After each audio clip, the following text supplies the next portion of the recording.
அனைவருக்கும் வணக்கம். தெய்வீக பலன்கள் சேனல் சார்பாக தங்களை அன்புடன் வரவேற்கிறோம். இன்றைய காணொளியில் நாம் காண விரும்புவது 14 சித்தர்கள் ஒருவரான மற்றும் மிகப்பெரிய சிவபக்தரான ராவணேஸ்வரன் பற்றி இந்த காணொளியில் விரிவாக பார்க்கலாம். வாருங்கள் காணொளிக்கு செல்லலாம். மறக்காமல் ஒரு சப்ஸ்கிரைப் செய்யவும். ராவணன் திரேத யுதத்தில் விஸ்வாவஸ் முனிவருக்கும் ராட்சத இளவரசி கைகசிக்கும் பிறந்தவர். ராவணனுடன் பிறந்தவர்களாக கும்பகர்ணன், விபீஷ்ணன், சகோதரி சூர்பனகா.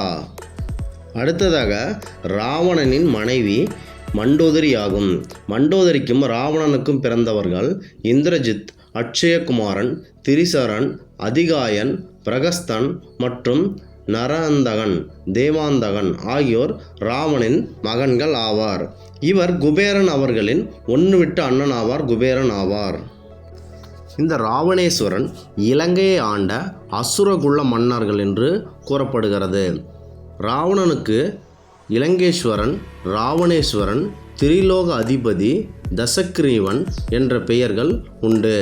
இவர்கள் 10 முகங்களை கொண்டதனால் தசாமுகன் என்றும் அனைவராலும் அறியப்படுகிறார். ராவணன் சிவனுடைய பக்தராக திருநீர் அணிவார் என்றும் மற்றும் கும்பகர்ணன் அவரும் திருநீர் அணிவார் என்றும் கூறப்படுகிறது. இவர் சீதையை கடத்தி சென்றதால் ராமனிடம் போரிட்டு மரணம் அடைந்ததாக ராவண காவியம் கூறுகிறது. ராவணனின் தங்கையான சூர்பனகை தன் அண்ணன் ராவணனிடம் சீதையுடைய அழகை அழகாக வர்ணித்து கூறுகிறார். சீதையை கடத்தி செல்ல அவள் தூண்டினாள். அதன் பேரில் ராவணன் சென்று மாரீசனனை தங்கா மயில் வாகனத்தில் மயில் போல் சித்தரித்து ராம சகோதரர்களை சீதையிடமிருந்து பிரித்தார். அதாவது லக்குமணன் கோட்டை தாண்ட இவர் பிச்சை எடுக்கும்போது, உணவுக்கு பிச்சை எடுக்கும்போது சீதை லக்குமணனின் கோட்டை தாண்டி வெளியே வரவே சீதையை ராவணன் வாகனத்தில் கடந்து சென்றார். இதை கண்ட ஜடாயு சீதையை மீட்க ராவணனுடன் போராடியது. இறுதியில் ஜடாயுவின் இறக்கைகளை ராவணன் வெட்டி அதனை பெரும் துன்புறுத்தினான். அதனால் போரில் ஜடாயு தோற்றது. சீதையை கவர்ந்து சென்று அசோகவனத்தில் அவர் சிறை வைத்தார். சீதை தன் ஆசைக்கு இணை பெரியாததால் இந்த செயலை ராவணன் செய்தார். ராவணன் என்ற பெயருக்கு இரு ஆவணன் என்று பெயரும் உண்டு. மேலும் ராவணன் என்பதற்கு பிறர்க்கில்லா அழகன் என்றும் மிகப்பெரிய பொருள் உண்டு. ராவணன் இரா ப்ளஸ் இருள் ப்ளஸ் கருமை, அதாவது கருமை நிறம் உடையவன் என்றும் பொருள் உள்ளது. இந்த இலங்கையில் இருக்கும் திரிகோணமலையில் ராவணன் ராமனின் மனைவியான சீதாவின் அழகில் மயங்கி ராவணன் சீதையை இலங்கைக்கு கடத்தி சென்று சிறைபிடித்ததாகும். அதனால் ராமன் பெரும் வானர படை திரட்டி ராவணனுடன் போரிட்டு சீதையை மீட்டதாகவும் இராமாயணத்தில் கூறப்பட்டுள்ளது. ராவணனின் மனைவியான மண்டோதரி அவர்கள் கற்பில் மிக சிறந்த பெண்ணாக விளங்கியவர். இவர் அந்தப்புறத்தில் பல பெண்கள் இருந்தாலும் சரி, இலங்கையரை பொறுத்தமட்டில் ராவணன் இலங்கை ஆண்ட ஒரு பெரும் அரசன் என்று கருத்து மேலோங்கியுள்ளது. இலங்கையில் வாழும் தமிழர்கள், அவர்கள் சிங்களுடையவர்கள், அதே கருத்து காணப்படுகிறது. ராவணன் சீதையை கடத்தி ராமனுக்கு எதிரான இராமாயணத்தில் இருந்ததால் ராவணன் ஒரு தீய பாத்திரமாகவே அனைவரும் பார்த்து வருகிறார்கள். இந்த ராவணன் பரம்பொருளான சிவபெருமானின் பக்தராவார். இவர் எப்பொழுதுமே திருநீர் அணிந்திருப்பார்.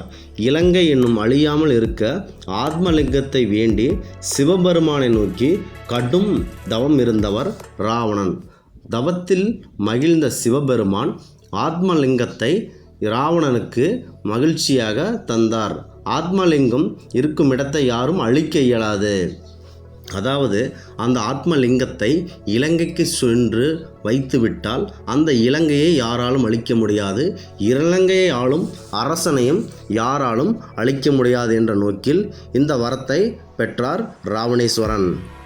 இவ்வாறு சிவபெருமான் இந்த ஆத்மலிங்கத்தை வேறு எங்கேயும் தரையில் வைக்க வேண்டாம், நீங்கள் விரும்பியவாறு இலங்கையில் கொண்டு போய் சேர்த்து விடுங்கள், வழியில் எங்கும் வைக்க வேண்டாம், இந்த ஆத்மலிங்கத்தை ஒரு முறை தரையில் வைத்துவிட்டால் அதை யாராலும் எடுக்க இயலாது. ஆதலால் நீங்கள் கவனமுடன் செயலாற்றுங்கள். நீங்கள் கொண்டு போய் இலங்கையில் இந்த ஆத்மலிங்கத்தை சேர்த்துவிட்டால் இலங்கையில் வாழும் மக்கள் மற்றும் இலங்கையும் யாராலும் அழிக்க முடியாது. அந்த இலங்கை ஆண்ட அரசனாக உங்களையும் யாராலும் அழிக்க முடியாது என்று சிவபெருமான் அறிவுரை கூறுகிறார். இந்த ஆத்மலிங்கத்தை ராவணன் பெற்றுவிட்டால் நம் அகில உலகங்கள் உலகங்களுக்கும் பேராபத்து நேரிட்டுவிடும் என்று தேவர்கள் அஞ்சி போய் நடுங்கினர். இவ்வாறு சிவன் செய்துவிட்டாரே என்ற பயத்தில் விநாயக பெருமான், அதாவது அப்பனிடம் முறையிட்டு எதுவும் கிடைக்காததால் தன் மகனான விநாயக பெருமானிடம் இந்த தேவர்கள் அனைவரும் சென்று முறையிட்டனர். ஆதலால் அங்கு விநாயக பெருமான் சிறு பிள்ளை போல் தோற்றமளித்தார். அந்தி வேளையில் சிவபெருமானுக்கு பூஜை செய்வார் ராவணன் அவர்கள். அதனால் ஆத்மலிங்கத்தை அங்கு சிறுவன் வேடத்தில் வந்த விநாயகரிடம் கொடுத்துவிட்டு, அதாவது விநாயகன் என்று இல்லாமல் ஒரு சிறுவன் போல அங்கு தெரிந்து கொண்டிருந்த விநாயகரை பார்த்துவிட்டு ராவணன் அந்த ஆத்மலிங்கத்தை கொடுத்து, நான் பூஜை செய்யும் வரை நீ கையில் வைத்து கொண்டு இருப்பாயாக என்று கூறுகிறார். சிறுவன்தானே, எங்கு செல்ல போகிறான் என்ற இதத்தில் ராவணன் விநாயக பெருமானிடம் அந்த ஆத்மலிங்கத்தை நீங்கள் கீழே வைக்கக்கூடாது, நான் இந்த பூஜையை முடிக்கும் வரை என்று கட்டளையிடுகிறாள். அவ்வாறே நான் செய்கிறேன் என்று விநாயக பெருமானும், அதாவது சிறுவன் வேடத்தில் இருந்த விநாயக பெருமானும் கூறுகிறார். வழி தாங்காமல் கீழே வைக்கிறது போல் நடித்து விநாயக பெருமான் ஆத்மலிங்கத்தை கீழே வைத்து விட்டார். கோபமடைந்த ராவணன் சிறுவனை கொல்ல முயன்றான். அந்த சிறுவன் விநாயக பெருமான் என்று தெரிந்ததும் அவரை வணங்கி பின் ஆசி பெற்றார் ராவணன். அந்த அந்தி வேளை பூஜை நடந்த பிறகு ராவணன் வந்து பார்த்தபோது சிறுவனை கண்டான். சிறுவன் கீழே வைத்ததை பார்த்து கடும் கோபமுற்றான் ராவணன். என்ன செய்து கொண்டிருக்கிறாய் சிறுவனை என்று கூறியதால், ஐயா, நான் கைவலி தாங்க முடியாமல் என்னால் கீழே வைத்து விட்டேன். நீங்கள் வருவீர்கள் என்று நீண்ட நேரமாக காத்து கொண்டிருந்தேன். ஆனால் என்னை இந்த சிவலிங்கம் பெரும் கனமாக இருந்ததால் நான் கீழே வைத்து விட்டேன் என்று சிறுவன் நாடகமாடி கூறியதால் அந்த சிறுவனின் தலையில் கொட்டு வைத்தான் ராவணன். பிறகு அந்த ஆத்மலிங்கத்தை எப்படியாவது எடுத்து விடலாம் என்ற போக்கில் அந்த ஆத்மலிங்கத்தை எடுக்க முயற்சி செய்தான். எவ்வளோ அவன் முயற்சி செய்தும் அவன் முயற்சி வீணாகி போனது. இது தேவர்கள் செய்த மிகப்பெரிய சூழ்ச்சியாகும். தேவர்களும் விநாயக பெருமானும் இவ்வாறு ராவணனை இலங்கைக்கு ஆத்மலிங்கத்தை எடுத்து செல்ல தடையாயினர். இந்த ஆத்மலிங்கத்தை ராவணேஸ்வரன் இலங்கைக்கு கொண்டு சேர்த்து இருந்தால் ராவணேஸ்வரன் இன்று வரும் யாராலும் அழிக்க முடியாத மிகப்பெரிய கடவுளாக இருந்திருப்பார். இந்த ராவணேஸ்வரன் பாதி பிராமண குலத்தையும் பாதி அசுர குலத்தையும் சேர்ந்தவர் ஆவார். இவர் தந்தை பெயர் விஸ்வராவ ரிஷி முனிவர் ஆவார். இவரின் கைகாசி அசுர குலத்தைச் சேர்ந்தவர். இவரின் தந்தைக்கு 2 மனைவிகள் உண்டு. முதல் மனைவியின் பெயர் வாரவர்ணி. இவர்கள் ஒரே மகன்தான், செல்வத்து கடவுளாகிய குபேரன். அதாவது விஸ்வராவ முனிவருக்கு 2 மனைவிகள். அதில் முதல் மனைவியின் மகன்தான் குபேரன், செல்வத்தின் அதிபதி. 2வது மனைவியாக விளங்குபவருக்கு கைகாசிக்கு ராவணன் பிறந்தார். ராவணன், கும்பகர்ணன், விபீஷ்ணா, சூர்பனகை என 4 பிள்ளைகள் உண்டு. இலங்கையில் ராவணன் அரசவையில் ராமனை எதிர்த்து இந்த ராவணனின் படை போர் புரிவது என்று தீர்மானிக்கப்பட்டது. அதற்கு அவரது தம்பியான விபீஷ்ணன் கடும் எதிர்ப்பு தெரிவித்தார். சீதையை ராமனிடம் அனுப்பி வைத்துவிட்டு பகையின்றி நாம் இந்த அரசாள்வது மிக நல்லது என விபீஷ்ணன் கருத்தை ஏற்காமல் ராவணன் அவரை வெளியேற்றினார். அதனால் விபீஷ்ணன் தன் படைகளுடன் பகவான் ராமனிடம் சேர்ந்தார். இலங்கைக்கு எளிதில் வெல்லும் வழிகளை ராமனுக்கு விபீஷ்ணன் கூறினார். ராமபிரானுக்கும் ராவணனுக்கும் இடையே கடும் போர் மூண்டது. தனது தம்பியான கும்பகர்ணன் போரில் மரணமடைந்தார். அதனை கேள்வியுற்று மிகப்பெரிய வருத்தமடைந்த ராவணன் அவருடைய மகனான மிகப்பெரிய இந்திரஜித்தை அனுப்பினார். அதன் பின் மேகநாதன் என்ற இந்திரஜித்தும் போரில் ஈடுபட்டு அவர் வீரமரணம் அடைந்தார். தம்பியும் மகனும் இறந்தது அடுத்து ராவணனும் போரில் இறந்து போனார். ராமனால் இராவணன் தோற்கடிக்கப்பட்டு ராவணேஸ்வரன் என்று மிகப்பெரிய சூரன் கொல்லப்பட்டார். ராமனுக்கும் ராவணனுக்கும் எதனால் இந்த போர் மூண்டது என்றால் தனது தங்கையான சூர்ப்பனகையின் மூலம். இந்த சூர்ப்பனகை மிகப்பெரிய அரக்கி ஆவார். தான் ஒரு காட்டுப்பகுதிக்கு செல்லும்போது அங்கு சீதை, ராமன், லக்ஷ்மணன் இருப்பதை கண்டாள். ராமனை பார்த்து பெரும் காம தீயினால் தன் காம இச்சைக்கு ராமனை அழைத்தாள். ராமன் அவர்கள், நானோ திருமணமானவன், நான் ஒரு காட்டில் 14 ஆண்டுகள் வனவாசம் இருக்க வந்தேன். என்னை கட்டி கொண்டு நீங்கள் எந்த சுகத்தையும் அனுபவிக்க மாட்டீர்கள், ஆதலால் என்னை விட்டுவிடுங்கள் என்று கூறினாள். இதற்கு சூர்ப்பனகை, நான் மிகவும் அழகானவள் என்றும் இவர்கள் சீதாதேவி அழகில் குன்றியவராக இருக்கிறாள், அவளடை நீங்கள் இருந்து என்ன சுகம் காண்பீர்கள், ஆதலால் என்னை கட்டிக்கொள்ளுங்கள் என்று சூர்ப்பனகை மன்றாடி கேட்டினாள். இந்த சூர்ப்பனகை ராமபிரானிடம் மன்றாடி கேட்டியும் ராமபிரான், நான் இவ்வாறு ஒரு இழிவான செயலை செய்ய மாட்டேன், வேண்டுமென்றால் என் தம்பியானவன் திருமணமாகாமல் இருக்கிறான், அவனை நீங்கள் ஏதாவது முயற்சித்து பாருங்களேன் என்று கூற உடனே அவள் லக்ஷ்மணனை நோக்கி புறப்பட்டாள்.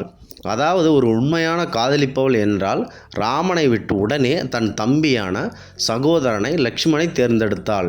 இது காதல் கிடையாது, காமமே ஆகும்.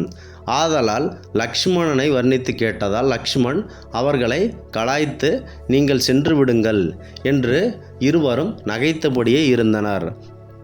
என்னை நீங்கள் மிகவும் துன்புறுத்தி விட்டீர்கள், ஆதலால் உங்களை கொன்றுவிட்டு ராமனிடம் செல்கிறேன் என்று இருவரும் கேட்கிறார்கள். ஆதலால் சூர்ப்பனகை ஒரு முடிவுக்கு வருகிறார். அதாவது சீதாதேவியை நாம் கொன்றுவிட்டால், லக்ஷ்மணனையும் கொன்றுவிட்டால் ராமன் நமக்கு எளிதில் கிடைத்து விடுவார், ஆதலால் சீதாதேவியை நாம் தின்று விடுகிறோம் என்று ஒரு முடிவுக்கு வருகிறார் சூர்ப்பனகை. இதனை அறிந்த ராமர் தன் மனைவியான சீதாதேவி உயிருக்கு ஆபத்து இருக்கிறது, தன் தம்பியான லக்ஷ்மணனை அனுப்பி இவர்களது ஆணவத்தை அடக்க ஒரு கட்டளையிடுகிறார் ராமன். அண்ணனின் சொல் தவறாத லக்ஷ்மணன் சூர்ப்பனகையை மூக்கையும் காதையும் அறுத்து அவரை அவமானப்படுத்துகிறார் லக்ஷ்மணன். இதை பெரும் அவமானத்தை தாங்க முடியாத சூர்ப்பனகை தன் அண்ணனான ராவணேஸ்வரன் அவர்களிடம் சென்று கூறுகிறார். ஆதலால் கடும் கோபமுற்ற ராவணேஸ்வரன் அவர்கள் சீதையை கவர்ந்து சென்று அசோகவனத்தில் சிறை வைக்கிறார். இதனால் ராவணனுக்கும் ராமனுக்கும் மிகப்பெரிய போர் மூண்டது. அதாவது சூர்ப்பனகை தன் அண்ணன் ராமனிடம் சீதையின் அழகை மிகவும் அழகாக வர்ணித்து சீதையை கவர தூண்டினாள். அதன் பேரில் ராவணன் பஞ்சவாடியில் இருக்கும் தன் மாமனான மாரீஷனை மாயா வடிவத்தில், மான் வடிவத்தில் அனுப்பி ராம சகோதரர்களை சீதையிடமிருந்து பிரித்து, அதாவது அந்த மானின் அழகை கண்டு நீங்கள் அந்த மானை பிடித்து வாருங்கள் என்று சீதை கூறுகிறாள். அதை ஏற்ற லக்ஷ்மணன் அங்கிருந்து ஒரு கோடையிட்டு செல்கிறான்.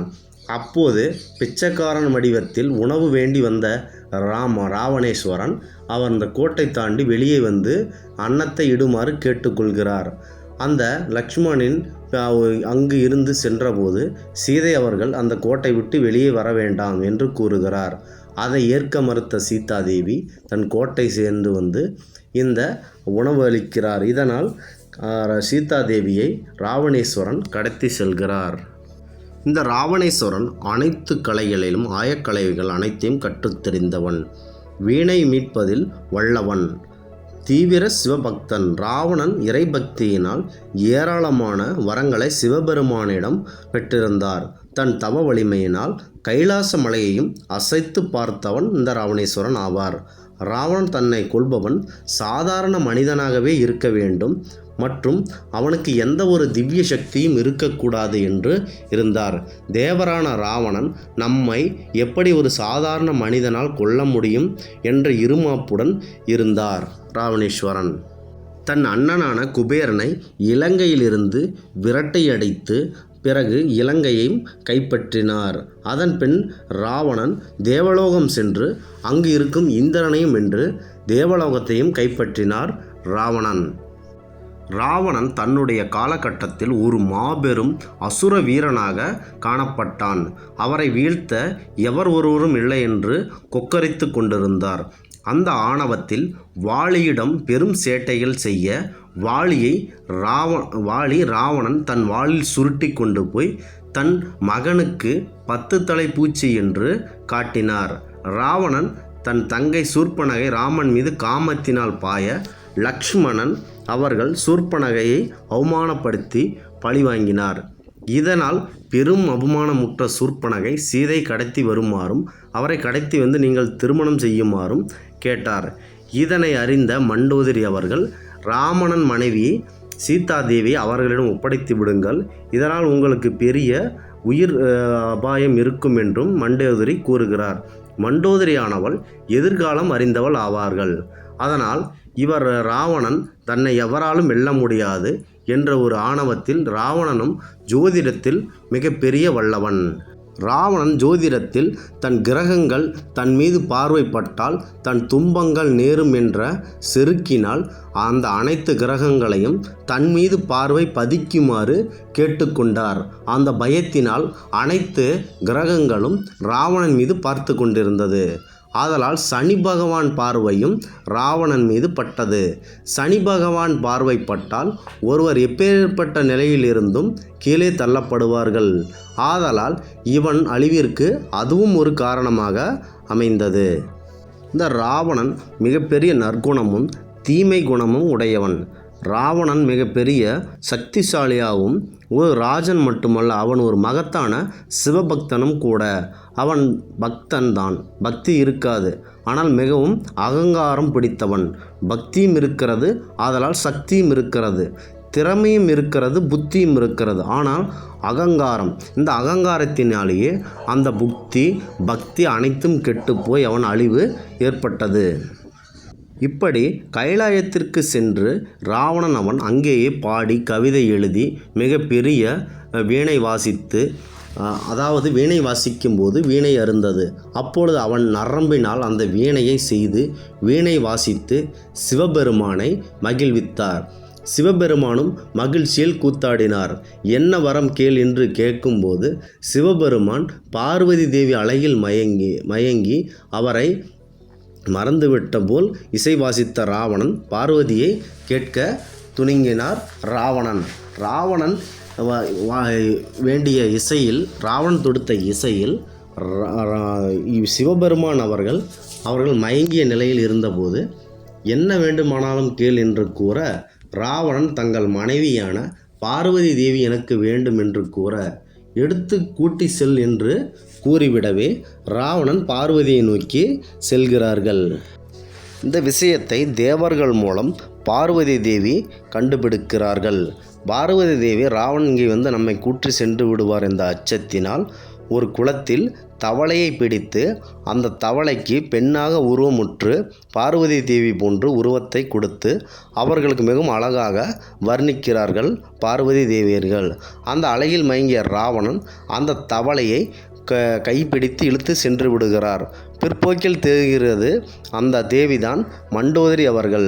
மண்டோதரி ஒரு தவளையாக இருப்பார்கள் என்று ராவணனுக்கு தெரிந்துவிட்டது. நாம் வீட்டுக்கு தவளையை கட்டி கொண்டு வந்து விட்டோம் என்று பெரும் மன அதிர்ச்சி கொள்கிறார் ராவணன் அவர்கள். மறுபடியும் கைலாய மலையை நோக்கி இசை பாடுகிறார், நடனம் ஆடுகிறார். இந்த இசை வெள்ளியில் மறுபடியும் சிவபெருமான் அவர்கள் மயக்க நிலைக்கு செல்கிறார். ராவணனின் இசையில் பித்து பிடித்தது போல் இருக்கிறார். பார்வதி தேவி அவர்கள் அவன் மீண்டும் கைலாய பருவத்திற்கு வருகிறான், நீங்கள் மீண்டும் என்னை அவருக்கு கொடுத்து விடாதீர்கள் என்று எச்சரிக்கிறார். இதனால் ராவணனை காலால் உதைத்து பர்வதத்தை விட்டு கீழே தள்ளுகிறார் சிவபெருமான். பின்பு கைலாய பருவத்திற்கு அவர் திரும்பவே இல்லை ராவணன். இந்த வாலியும் ராவணனும் மிகப்பெரிய நண்பர்களாக இருந்தவர்கள். வாலியும் சிறந்த சிவபக்தர் ஆவார், ராவணனும் மிகப்பெரிய சிவபக்தர் ஆவார். வாலி அவர்கள் தன் எதிரியானவர் எவராயினும் அவருடைய சக்தி பாதி, அவர் முன் நிலையில் யார் நின்றாலும் அவர்களுடைய சக்தியில் பாதி வென்றுவிடும்.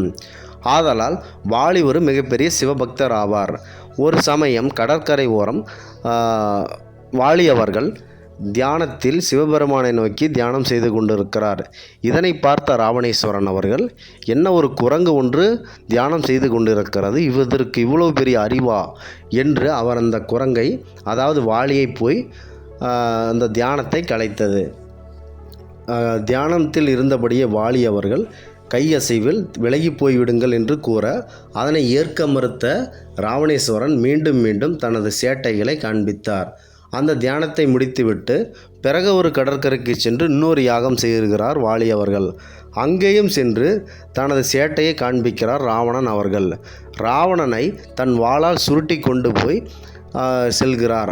வாலி அவர்கள் தன் வாளில் சுருட்டி கொண்டு போகும்போது வழியில் பறந்து செல்லும்போது மலைகளாலும் கடலையும் தாண்டுவார், மலையையும் தாண்டுவார். அப்போது ராவணன் கடலில் மூழ்கியும் முன்பு மலைகளால் அடிபட்டும் மிகப்பெரிய சித்திரவதைக்கு உள்ளாகிறார் ராவணன் அவர்கள். ராவணன் அங்கு வாளில் சுருட்டப்பட்ட நிலையில் வாலி வீட்டிற்கு செல்கிறார். அங்கு சென்றபோது தன் மகன் தூங்கி உறங்கிக் கொண்டிருக்கிறான். அப்போது அழவும் செய்கிறான். அந்த வாலி அவர்கள் தன் குழந்தையிடம் சென்று, என்ன மகனே அழுகிறாய், ஏன் அழுகிறாய், அழக்கூடாது என்று கூறிக்கொண்டிருக்கவே சற்றே ஞாபகம் வருகிறது. வாளில் சுருட்டிய ராவணனை இதுபார்கள் 10 தலை பூச்சி என்று காட்டி அந்த குழந்தைக்கு சிரிப்பை வர வைக்கிறார். அந்த குழந்தையும் சிரிக்கிறது. வாளிலிருந்து ராவணனை விடுவிக்கிறார் வாலி. யார் நீங்கள் என்று கேட்க, நான் ஒரு இலங்கை வேந்தான் ராவணன் என்றும் கூறுகிறார். அதனால் இருவரும் வணக்கத்தை தெரிவித்து கொண்டு பின்பு உங்கள் வீரத்தை பற்றி ராவணேஸ்வரன் வர்ணிக்கிறார், வாலியின் வீரத்தை பற்றி. ஆதலால் இருவரும் ஒருவருக்கொருவர் நீங்கள் தான் பெரியாள் என்ற ஒரு நண்பர்களாக மாறுகின்றனர். வாலியும் ராவணனும் ஒன்று சேர்ந்து ராமனை எதிர்த்திருந்தால் வெற்றியில் செய்திருப்பார்கள் என்று ஒரு வதந்தி மக்களிடையே பரவி வருகிறது. அப்படி இல்லை. ராமன் அவர்கள் மிகப்பெரிய விஷ்ணு அவதாரம் ஆகும். அவர் அதிலேயும் ஏதாவது ஒரு சூழ்ச்சி செய்து இருவர்களையும் அழித்திருப்பார். வாலியின் சகோதரனான சுக்ரீவனும் ராமனிடம் சரணடைந்தார். அதேபோல் ராவன் தம்பியான விபீஷ்ணனும் ராமனிடம் சரணடைந்தார். இவர்கள் இருவரும் எவ்வாறு ராவணனை அழித்தார்கள் என்பது பற்றி பார்க்கலாம். வாலி ஒரு பராக்கிரமசாலி. கிஷ்கிந்தையின் அரசனான வாலிக்கு அவரது சகோதரனான சுக்ரீவன் மிகப்பெரிய சேவைகள் அனைத்தும் புரிந்தான். அவனுக்கு வாலிக்கும் மாயாவி என்ற அசுரனுடன் ஒரு பெண்ணின் மீது காரணத்தினால் ஒரு முன்விரோதம் இருந்து வந்தது. இந்த மாயாவியை போருக்கு அழைத்தான். மாயாவியானவன் இரவில் அந்த குகைக்குள் இருந்தால் மிகப்பெரிய கஷ்டம் ஏற்படும், நீங்கள் அங்கு செல்ல வேண்டாம் அண்ணா என்று சுக்ரீவர் கூறுகிறார். ஆனாலும் இதை யாராவது வாலியை வீட்டின் முன் வந்து போருக்கு அழைத்து விட்டால் அங்கு இருந்தே செல்வார் வாலி அவர்கள். வாலி அந்த மாயாசுரன் வாலியை போருக்கு அழைக்கவே செல்கிறார்கள். மண்டோதரியும் சுக்ரீவரும் இதை கூறுகிறார்கள். இதை கேட்க மறுத்த வாலியானவர் மாயாசுரனுடன் போரிடுகிறார். அந்த மாயாசுரன் ஒரு குகைக்குள் போய் பதுங்கி விடுகிறார். அந்த குகைக்குள் நீண்ட நாட்களாக போர் முழக்கம் ஏற்பட்டு வருகிறது. சுக்ரீவனவர் பயம் சுபாகம் உடையவராவார். சுக்ரீவனை வாயிற்காலனாக அந்த குகைக்கு வெளியே நிற்க வைத்துவிட்டு வாலியானவர் குகைக்கு உள்ளே சென்று அந்த மாயாசுரனுடன் மிகப்பெரிய சண்டை ஏற்படுகிறது. இருவருக்கும் சண்டை மூலவே சுமார் 1 வருடங்களாக அந்த சண்டை நீளுகிறது. அந்த 1 வருடத்திற்கு பிறகு மிகப்பெரிய சத்தங்கள், அங்கிருந்து இரத்த வெள்ளம் அந்த குகையின் வழியே வெளியே வருகிறது. இதை கண்ட சுக்ரீவனும் பயத்தினால் அண்ணன் இறந்திருக்கக்கூடும், மாயாசுரன் அண்ணனை வதைத்து விட்டான் என்று பயந்து போய் அதனால் அந்த மாயாசுரன் வெளியே வந்து விடுவான். இதனால் வானர்களுக்கு மிக பெரிய ஆபத்து ஏற்பட்டு விடும் என்ற நோக்கில் அந்த குகை கதவை அடைத்து விட்டு ஊருக்கு திரும்பி வருகிறான். அங்கு இருந்த சுக்ரீவ தேச மக்கள், அங்கு கிஷ்கிந்தை மக்கள் சுக்ரீவனுக்கு பட்டம் சூடி, வாலி அவர்கள் இறந்து விட்டார், ஆனால் சுக்ரீவனுக்கு பட்டாபிஷேகம் செய்து முடிசூட்டுகிறார்கள். சுக்ரீவனும் நீதி தவறாமல் ஆட்சி செய்து வருகிறார். ஒரு நிமிடத்தில் சுக்ரீவன் ஆட்சி வகையில் இருக்கும்போது வாலியானவர் அந்த மாயாசுரனை கொன்றுவிட்டு அந்த மூடி வைத்த கல்திரையையும் அகற்றிவிட்டு வாலியானவர் கிஷ்கிந்தைக்கு வந்து விட்டுகிறார். அப்பொழுது ஆட்சி செய்து கொண்டிருந்த சுக்ரீவனை பார்த்து, நீ தவறு செய்து விட்டார், என்னை நீ இவ்வாறு அடைத்துவிட்டு வெளியே வந்து விட்டாய், நீ பதவி ஆசையால் என்னை இப்படி செய்து விட்டாய் என்ற நோக்கில் தம்பியை குற்றம் சாட்டுகிறார். தம்பியான சுக்ரீவன், அண்ணன், நான் நீண்ட நாட்களாக வெளியில் இருந்து அதில் ரத்தம் வெளியே வந்தது, அதில் நீங்கள் இறந்திருப்பீர்கள், அதனால் மாயாசுரன் வெளியே வந்து மக்களை எல்லாம் நாசம் செய்து விடான் என்ற நோக்கில் அந்த பாதையை அடைத்துவிட்டு நான் வந்துவிட்டேன், என்னை மன்னித்து விடுங்கள் அண்ணா, நான் செய்து தவறே என்று மன்னிப்பு கேட்கிறான். இதனால் கடும் கோபமுற்ற வாலியானவர் சுக்ரீவனின் ஆட்சியையும் தன் மனைவியையும் அவன் எடுத்துக்கொண்டு சுக்ரீவனை விரட்டியடித்து வெளியே செல்கிறான். இதனால் ஒரு கடும் படையை திரட்டி சுக்ரீவன் ராமனை நோக்கி வந்து எனக்கு உதவுமாறு கேட்கிறார்கள். அதே போலத்தான் விபீஷ்ணனும் ராவணனால் விரட்டியடிக்கப்பட்டு ராவணனிடம் வந்து சரணாகதி ஆகிறார்கள் இருவரும். ராவணன் சிறுவயதிலேயே தன் இறப்பு பற்றி தன் தம்பிகளான விபீஷ்ணனிடம் தெரிவித்து இருந்தான். அதேபோல் வாலியானவர் மிகப்பெரிய சூரர் ஆவார். அவர் முன் எவர் நின்றாலும் அவருக்கு சக்தி பாதி அவருக்கு வந்துவிடும். ஆதலால் வாலியை அழிப்பது இயலாத காரியம் என்று சுக்ரீவன் ராமனிடம் கூறுகிறார். ராவணனை நாம் தோற்கடிக்க வேண்டுமானால் உங்களுக்கு இந்த வானரப்படை தலை கொடுக்கும்.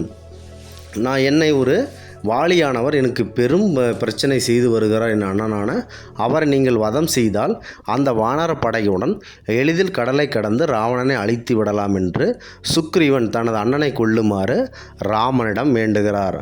அவ்வாறே செய்து விடலாம் என்று கூறிய ராமன் ஒரு ஆலோசனை கூறுகிறார். சுக்ரீவனை நீங்கள் அவரிடம் அவர் வீட்டு அருகில் நின்று யார் போய் போருக்கு அழைத்தாலும் உடனே வந்து விடுவார். ஆதலால் நீங்கள் போய் சுக்ரீவனான நீங்கள் அந்த வாலியை போய் போருக்கு அழையுங்கள் என்று கூறவே அண்ணனானவர் அவரை எளிதில் வெல்ல முடியாது, என்னை விரைவில் கொன்று விடுவார் என்று பயப்படுகிறார் சுக்ரீவன். நான் பரவாயில்லை, நான் பார்த்துகிறேன் என்று ராமன் கூறுகிறார்.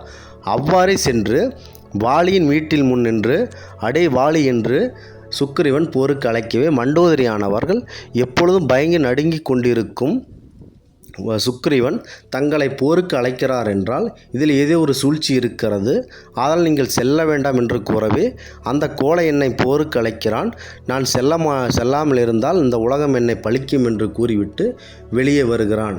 இருவருக்கும் கடும் போர் மூண்டது. அப்பொழுது அடி தாங்காமல் மீண்டும் இங்கே வந்த சுக்ரீவன் என்ன இப்படி செய்து கொண்டு ஏன் அவரை கொல்லவில்லை என்று கேட்கவே இருவரும் போரிடுகிறீர்கள், யார் என்று இருவரும் ஒரே மாதிரி இருப்பார்கள், யார் என்று எனக்கு தெரியவில்லை என்று கூறிய ராமன் ஒரு மாலையை இட்டு இப்போது போய் போர் செய் என்று கூறுகிறார். அப்பொழுது சுக்ரீவன் பூமாலையுடன் போரிடுகிறார். வாலி மாலை இல்லாமல் போரிடுகிறார். அப்பொழுது வாலியை மறைந்திருந்து நேரெதிரே நின்றால் தானே தனது சக்தி வந்துவிடும் என்ற நோக்கில் ராமன் மரத்தின் அடியே மறைந்திருந்து அந்த வில்லால் அம்பு விடுகிறார். அந்த வில்லானது வளைந்து சென்று போய் வாலியை பதம் பார்த்து வருகிறது. ஏன் இப்படி செய்தாய், நீ ஒரு பெரும் அதர்மம் செய்து விட்டாய் என்று வாலி கூறுகிறார். உனக்கும் எனக்கும் என்ன விரோதம், ஏன் இப்படி செய்து விட்டீர்கள், ராமா நீ செய்தது நியாயமா என்று வாலி கூறவே அதற்கு தம்பி மனைவியான நீங்கள் அவர்களையும் எடுத்து கொண்டீர்கள். தம்பி மனைவி, சகோதரி, தாய் போன்ற உறவு வைத்து கொள்பவர்கள் மனிதர்களாக இருக்க முடியாது, அவர்களுக்கு அறிவுக்கு உள்ளானவர்கள். உனக்கும் எனக்கும் என்ன விரோதம் என்று கூறவே சுக்ரீவனானவன் தன் நண்பராகவும் அவருக்கு வாலியை அழித்துவிடும் என்று நான் வாக்களித்ததாகவும் ராமன் கூறுகிறார். இவ்வாறு நான் ஒரு வானர குரங்கு, என்னை ஏன் நீங்கள் கொன்றீர்கள், மிருகமாக இருந்த எங்களை நீங்கள் கொல்வது சரியே என்று கூறவே ராமன் ஒரு வானரத்தை வேடனானவன் கொல்ல எந்த ஒரு இதுவும் தேவையில்லை என்று கூறுகிறார். ஆதலால் வாலியானவர் அவருடைய சுயரூபத்தை காண்பித்து வாலிக்கு ஆசி வழங்குகிறார் ராமன். ஆதலால் வாலி இறந்து விடுகிறார், ஆசி பெற்று இறந்து விடுகிறார். சுக்ரீவன் முடிசூடுகிறான். சுக்ரீவன் தனது வானரப்படை அனைத்தையும் கடலை தேர்ந்து ராமர் பாலம் போட்டு ராவணனை எதிர்த்து போரிட்டு மிகப்பெரிய வெற்றியை காண்கிறார்கள் இந்த வானரப்படை. வாயு மைந்தனான அனுமனும் ராமன் பக்கம் வலுவாக நிற்கிறார். ராவணேஸ்வரன் எந்த ஒரு தீய செயல்களிலும் ஈடுபடாமல் நேருக்கு நேர் போர் புரிகிறார். ராவணேஸ்வரன் தன் மரணத்தை பற்றி பிரம்மதேவருடன் விவரிக்கிறார். ஒரு குரங்காலும் ஒரு பறவையாலும் உங்களுக்கு உயிர் நேர்ந்திருக்கும், அதாவது தசரதனின் மகனுக்கும் உங்களால் மரணம் ஏற்படும் என்று கூறுகிறார் பிரம்மதேவர். ஆதலால் குரங்காலும் பறவையாலும் தனக்கு எந்த ஒரு தீங்கும் ஏற்படாது என்று அறியாமையுடன், ஆகவே அந்த மனிதராக பிறக்கும் அந்த தசரதன் மகனையே நாம் கொல்ல வேண்டும் என்ற எண்ணத்தில் தசரதனை கொல்வதற்கு இது செய்கிறார்கள். பல வழிகளை மேற்கொண்டு தோல்வியுறுகிறார்கள் ராவணன் அவர்கள். ராமன் பக்கம் லட்சுமணன், அனுமன் போன்ற மாபெரும் வீரர்கள் இருந்தையில், ராவணேஸ்வரன் பக்கம் கும்பகர்ணன் போன்ற தம்பியும் இருந்தார்கள். இந்த கும்பகர்ணன் ராமனின் பணியின் போது அவர்கள் 8000 வானர படைகளை கொண்டதாக கும்பகர்ணன் கொன்றுவிட்டதாக தெரியப்படுகிறது. இந்த கும்பகர்ணன் இந்திரன் மற்றும் யமன் இருவரையும் அடக்கி ஐராவதத்தை உடைத்து தந்ததால் மார்பில் தாக்கி அபரிமிதமான வலிமையுடன் பிறந்தான் என்று விபீஷ்ணன் விவரித்தார். இந்திரனின் விருப்பத்தின் பேரில் பிரம்ம ராட்சசன் இறந்ததைப் போல தூங்கு என்று சபித்தார். ராவணனின் வேண்டுகோளின் பேரில் ராட்சசனை ஒரே நேரத்தில் 6 மாதம் தூங்குமாறும் மற்ற 6 மாதங்களுக்கு விழித்திருக்குமாறும் அந்த பிரம்மதேவனின் சாபத்தை ராவணேஸ்வரன் அவர்கள் தன் தம்பியின் சாபத்தை குறைத்தார். ஆதலால் 6 மாதங்களுக்கு தூங்குவார், 6 மாதங்களுக்கு கும்பகர்ணன் அவர்கள் விழித்திருப்பார்கள். கும்பகர்ணன் அவர்கள் மிகப்பெரிய சக்தி புரிந்த மாவீரன் ஆவார். தன் அண்ணனின் சொல் கேட்டு இருந்தவர். முதலாவதாக ராமனானவர்கள் விஷ்ணு அவதாரம் என்றும் அவரிடம் போரிட வேண்டாம் என்றும் ராவணேஸ்வரனும் கும்பகர்ணன் அவர்கள் கேட்டுக்கொண்டார். அதை பெரிதும் ஏற்று அந்த காதில் செவி சாய்க்க மறுத்த ராவணேஸ்வரன், நீங்கள் ராவணனை எதிர்த்து போரிட்டு தான் ஆக வேண்டும், அண்ணனின் சொல் இணங்காத தம்பி நீ ஒரு தம்பியா என்று அவரை ராமனிடம் போரிட வலியுறுத்தினார் ராவணேஸ்வரன் அவர்கள். கும்பகர்ணன் வரம் கேட்டபோது இந்திரன் வேண்டுகோளுக்கு இணங்க செய்த சரஸ்வதி தேவியால் அவரது நாக்கு கட்டுப்பட்டது. இந்திரசேனாவை, அதாவது இந்திரனின் பதவியை அவர் நித்ராசனம் தூங்குவதற்கு ஒரு படுக்கை கேட்டார். நித்திர வேட்யம் தேவாரணங்களை அளித்தல் கேட்க எண்ணி அதற்கு பதிலாக நித்ரவட்சியம், அதாவது தூக்கம் கேட்டார் என்று கூறப்படுகிறது. அவருடைய கோரிக்கை பிரம்மதேவர் உடனடியாக நிறைவேற்றினார். இருப்பினும் அவனது சகோதரனான ராவணன் இந்த சாபத்தை ஒரு வரமாக நிவர்த்தி செய்யும்படி பிரம்மாவிடம் கூறினார். மேலும் பிரம்மா அவர்கள் அதை 6 மாதங்களாக தூக்கமாக குறைத்தார். அதற்கு பிறகு பசி திருப்தியடைந்தவுடன் மீண்டும் தூங்குவார் இந்த கும்பகர்ணன் அவர்கள். ராவணன் சீதையை தூக்கி செல்லும் போது வழியில் தனது வஸ்திரங்களான காலில் அணிந்த மெட்டி கொலுசு போன்றவற்றை இந்த மரக்கிளையில் தொங்கிக் கொண்டிருந்தது. அதனை தன் குரங்கான சுக்ரீவன் எடுத்து வைத்து கொண்டிருந்தான். அப்பொழுது ராமன் பிரான் அங்கு ஒரு மரத்தடியில் உறங்குவதற்காக அங்கு வந்தார். அங்கு வரும் வழியில் இருவரும் உட்கார்ந்து அண்ணனான ராமனை தன் மடியில் அமர்ந்து தூங்குமாறு லக்ஷ்மண் கூறுகிறார். அப்பொழுது குரங்கானவர் சேட்டை செய்கிறது, மரத்தில் இருந்து அதை ஆட்டுகிறது அந்த மரத்தை. அப்பொழுது ராமணன் தூக்கி சென்றபோது சீதையின் வஸ்திரங்களான சேலை மற்றும் காலில் அணிந்த மெட்டி கொலுசுகள் போன்றவை லக்ஷ்மணன் மீது படுகிறது. அந்த லக்ஷ்மணன் அதை எடுத்து பார்த்தபோது இது சீதையின் கொலுசாகத்தான் இருக்க வேண்டும் என்று கூறுகிறார். அப்போது கண்விழித்த ராமன் அவர்கள், என்ன கூறுகிறாய் தம்பி, இது சீதையின் இதா என்று கேட்க, அண்ணா, நான் இதுவரை எந்த பெண்ணின் முகத்தையும் பார்த்தது இல்லை, ஆதலால் நான் சீதையின் முகத்தையும் பார்த்ததே கிடையாது, ஆதலால் அவர்கள் காலை மட்டுமே நான் பார்த்து கொண்டிருந்தேன், ஆதலால் இது சீதையின் வஸ்திரமே ஆகும் என்று லக்ஷ்மணன் கூறுகிறார். லக்ஷ்மணனானவர்கள் மிகப்பெரிய பக்திமானும் கூட. தன் அண்ணனின் முழு பணியை செய்வதே மிகப்பெரிய கடமையாக கொண்டிருந்தான். 14 ஆண்டுகள் நித்திரையும் தொலைத்தவன், அதாவது தூக்கத்தையும் இழந்தவன். அவன் ராமணனுடன் வனவாசத்திற்கு செல்லும்போது தன் தாயானவர்கள், நீங்கள் முழு முதல்களாக ராமபிரானையே சீதாவையுமே நீங்கள் நேசிக்க வேண்டும், ஆதலால் அவர்களுக்கு எந்த ஒரு இடையூறும் செய்யக்கூடாது என்று செய்கிறார்கள். லக்ஷ்மணன் அவர்கள் ராமனின் உணவு மற்றும் பழங்களையே அனுதினமும் ராமன் சீதாதேவிக்கு கொண்டு செல்வான். ராமனும் சீதாதேவியும் அறையில் இருப்பார்கள். அப்போது லக்ஷ்மணன் அவர்களுக்கு உணவு தேடி செல்வான். இவர்கள் சாப்பிட்டு விட்டு உணவு கொடுப்பார்கள் என்று எதிர்பார்ப்பில் இருப்பான். அப்பொழுது ராமனும் சீத்தையும் தம்பி அங்கேயே சாப்பிட்டு விட்டு வந்திருப்பான். ஆதலால் இருக்கும் உணவை அனைத்தும் நாம்பளே சாப்பிடுவோம் என்ற நோக்கில் இவ்வாறு 14 ஆண்டுகளும் அவர்கள் பசியின்றி இருந்தார். அவர் ஒரு முனிவரின் பேரில் அந்த பசியை போக்கும் வித்தையும் அறிந்தார்.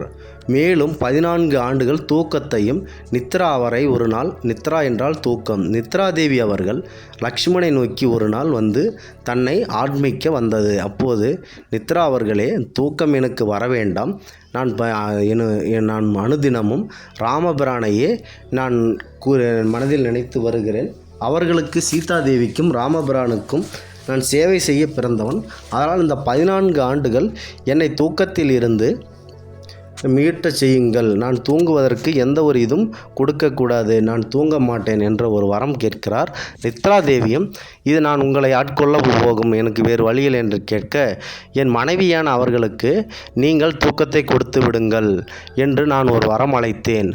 நீங்கள் ஏன் வனவாசம் செல்கிறீர்கள், நானும் உங்களுடன் வருவேன் என்று லக்ஷ்மணன் மனைவியானவர் கூறவே, ஊர்மிளா அவர்கள் கூறவே, நீங்கள் அங்கு ஒன்றும் வர வேண்டாம், இங்கேயே தூங்கு என்று நான் கூறினேன். அப்படியே நீங்கள் சொன்னால் நான் தூங்குவேன் என்று ஊர்மிளா அவர்கள் தூங்கிக் கொண்டிருக்கிறார்கள். அவர்கள் மேலுக்கும் இந்த 14 ஆண்டுகள் உறக்கத்தை நீங்கள் கொடுக்க வேண்டும். நான் உறக்கத்தை தொலைத்து ராமபிரானுக்கு சேவை செய்ய வேண்டும் என்று உறக்கத்தையும் பசியையும் போக்கி கடும் ராமபிரான் அவர்களை நினைத்து லக்ஷ்மணனானவன் அண்ணன் என்று பாராமல் அவரை ஒரு கடவுளாகவும் நினைத்து அவருடனே இருந்தார் இந்த லக்ஷ்மணன் அவர்கள். இதுவே நம்ம இந்திரஜித்தை அழிக்கவும் ஒரு மிகப்பெரிய காரணமாக இருந்தது. இந்திரஜித்தானவர் 14 ஆண்டுகள் யார் ஒருவன் தூங்காமலும் எந்த பெண் முகத்தையும் பார்க்காமலும் உணவு உண்ணாமலும் இருக்கக்கூடியவன் தான் என்னை கொல்ல வேண்டும் என்று ஒரு வரம் பெற்றிருந்தார். இந்திரஜித் என்பவர் ராவணனின் மகனானவர். இவ்வாறு ஒரு வரத்தை வேண்டி எவன் ஒருவன் பெண் முகத்தை பார்க்காமல் இருப்பான், அப்படியே பார்த்தாலும் எவன் ஒரு சாப்பிடாமல் இருப்பான், எவன் தூங்காமல் இருப்பான் என்று இருமாப்பில் இருந்து விட்டார். இந்த ராமபிரானுக்கு செய்ய வேண்டிய இந்த கடமையின் மூலம் இந்த லக்ஷ்மணன் மறைமுகமாகவே இந்த ராவணனின் மகனை அளிக்கும் இந்திரஜித் அளிக்கும் தைரியத்தை பெற்றான் லக்ஷ்மணன் அவர்கள். இது ராமபிரானுக்கு தம்பி அனுதினமும் தூங்காமலும் உண்ணாமலும் இருப்பது ராமபிரானுக்கு தெரியாது. இந்திரஜித்தானவர் கடும் போரில் வானரப்படைகளையும் ராமரையும் கடும் சேதப்படுத்துகிறது. இவரை யாராலும் கொல்ல இயலாது. இவரை கொல்ல வேண்டுமென்றால் 14 ஆண்டுகள் உணவு விபீஷ்ணன் அவர்கள் அவரின் சாபநிதை கூறுகிறார்கள். விபீஷ்ணன் கூறியவாறு, விபீஷ்ணனானவர் தன் அண்ணனின் மகன் வரத்தை பற்றி கூறுகிறார். அவர் இந்திரஜித்தை கொல்ல வேண்டும் என்றால் 14 ஆண்டுகள் எவனும் உணவு உண்ணு இருக்கக்கூடாது, அவ்வாறே தூங்கவும் கூடாது, மற்றும் எந்த பெண்களின் முகத்தையும் பார்த்திருக்கக்கூடாது என்று அவன் ஒரு வரம் பெற்றிருக்கிறான்.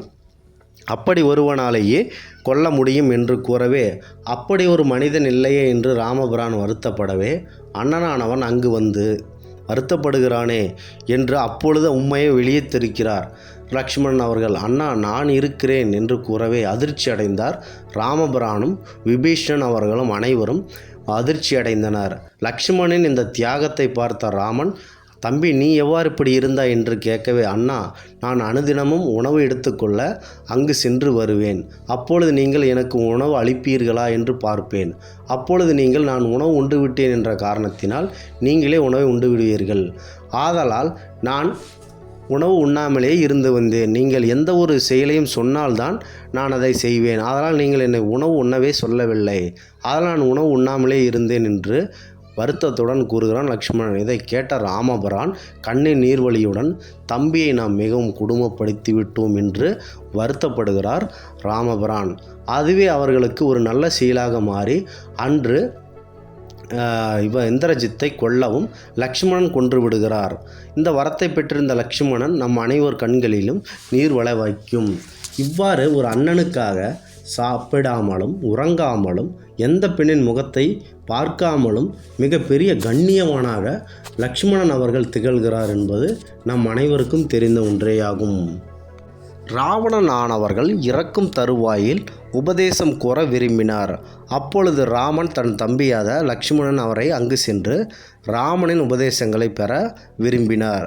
முதலாவது உபதேசமாக ராவணன் அவர்கள் தன் திறமையை பற்றியும் தன் பலத்தை பற்றியும் எவரிடமும் கூறக்கூடாது, தன்னுடைய மர்மங்களை பற்றி எவரிடமும் கூறக்கூடாது, மற்றும் தன் உயிர் சம்பந்தப்பட்ட தனது பலவீனமானதை பற்றி எவரிடமும் கூறக்கூடாது. தன் மனைவியானாலும் தன் தம்பியானாலும் எவரிடம் கூறக்கூடாது.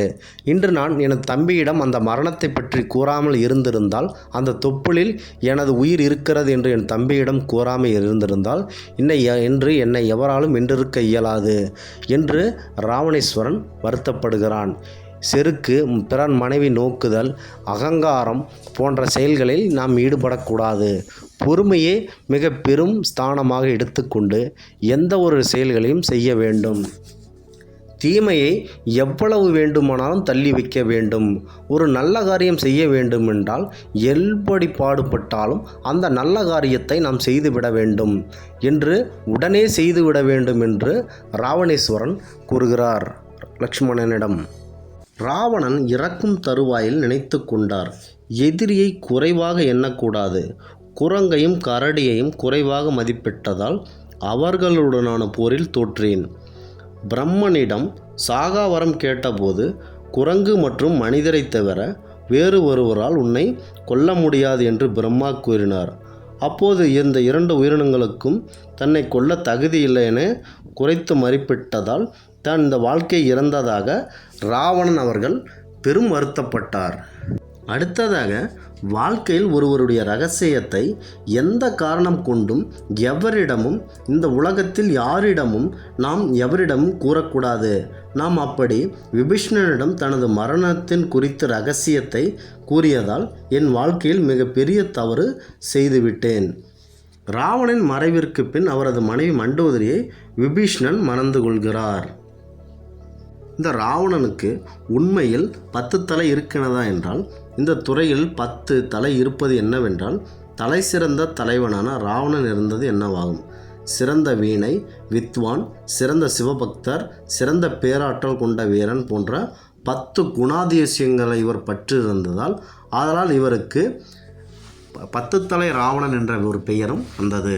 ராவணன் அவர்கள் சிவபெருமானின் மீது அதீத பக்தி கொண்டதால் தனது ஒரு தலையை பிடுங்கி கையையும் இணைத்து வீணை போல் செய்து அந்த கையில் இருக்கும் நரம்புகளை வீணை போன்று வாசித்து சிவபெருமானை மிக பெரிய மகிழ்ச்சியில் ஆழ்த்துவார் இந்த ராவணேஸ்வரன் அவர்கள்.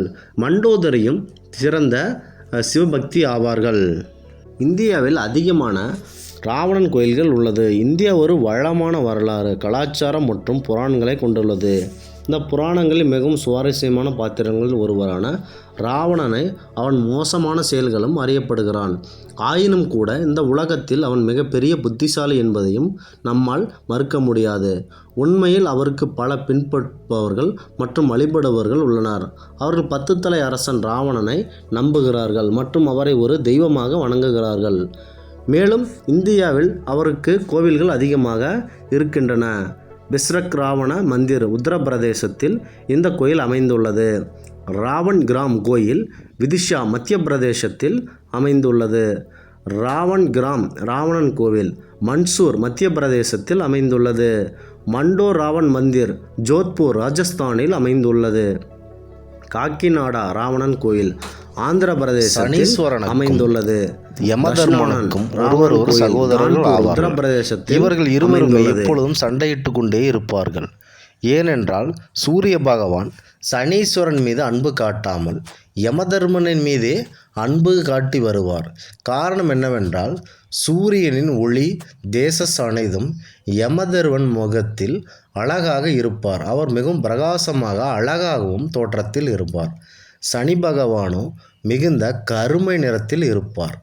ஏனென்றால் தனது தாயான சாயாதேவி அவர்கள் சூரியன் வெப்பம் தாங்காமல் கருமையாக அவர் உடல்நலம் பாதிக்கப்பட்டு அந்த நேரத்தில் பிரசவமுற்று குழந்தை சூரியனின் கதிர்கள் தாக்கியதால் அந்த குழந்தை கருமையாக பிறந்தது. இவரே சனீஸ்வரன் ஆவார். இதனால் இருவருக்கும் கடும் வாக்குவாதமுற்றி யார் அழகில் சிறந்தவர்கள் என்று பெருமளவில் சண்டை அதிகரிக்கிறது. மகன்கள் இருவர்களுக்கும் இந்த மாதிரியான சண்டை வருகிறதே என்று நீங்கள் பிரம்மதேவரை கண்டு அவரிடம் அறிவுரை கேளுங்கள் என்று சூரியன் கூறுகிறார். அங்கு சாயாதேவியின் அனுமதி பெற்று சனீஸ்வரன் அவர்கள், நான் முகத்தை மாற்றிக்கொள்கிறேன், நான் கருமையாக இருப்பதால் அனைவரும் என்னை பிடிக்காமல் போகிறார்கள், ஆதலால் நான் யமதர்மனும் அங்கு சென்று முறையிடுகிறோம், யார் அழகும் என்று முறையிடுவோம் என்று அங்கு செல்கிறார்கள். யமதர்மன், என்னை விட அழகில் இவன் சற்று தாழ்ந்தே உள்ளான், இவன் எனக்கு ஈடான ஆளே கிடையாது என்று கர்வமுடன் பேசி சிரிக்கிறார் யமதர்மர். யமதர்மர் தர்மத்தில் மிகவும் சிறந்தவராவார். நியாய தர்ம கணக்குகளை துல்லியமாக எடுப்பவர் ஆவார். ஆனால் சனீஸ்வரனோ கர்ம வினைப்படி பொதுமக்களுக்கு பாவ காரியங்களின்படி அவர்களுக்கு தண்டனை வழங்கக்கூடியவர். இவர் தண்டனை வழங்கக்கூடியவர் மட்டுமே. இவர் மனிதரை கொன்று அவர்களை மேலோகத்திற்கு எடுத்து சென்று அவருடைய கர்ம வினைப்படி தண்டனை அளிப்பவர். அவர் மேலோகத்தில் அளிக்கக்கூடியவர், இவர் கீழோகத்தில் நான் சிறந்தவன், நான் மேலோகத்தில் சிறந்தவன் என்று ஒருவர் வாக்குவாதம் முற்றிக்கொள்கிறது. சரி, இருவரும் சம அளவில் தான் இருக்கிறீர்கள் என்று பிரம்மதேவர் கூற, இல்லை, சம அளவில் இருந்தாலும் நான் அழகாக அவனை விட அழகாக இருக்கிறேன் என்று இவர் யமதர்மர் கூறி சிரிக்கிறார். இதனால் கடும் கோபமுற்ற சனீஸ்வரன், என்னை அழித்து விடுங்கள், இல்லையேல் எனக்கு இந்த கருமை நிறம் போக்கி அவருக்கு இணையாக என்னை அழகாக மாற்றுங்கள் என்று கூற யமதர்மர் சிரிக்கிறார்.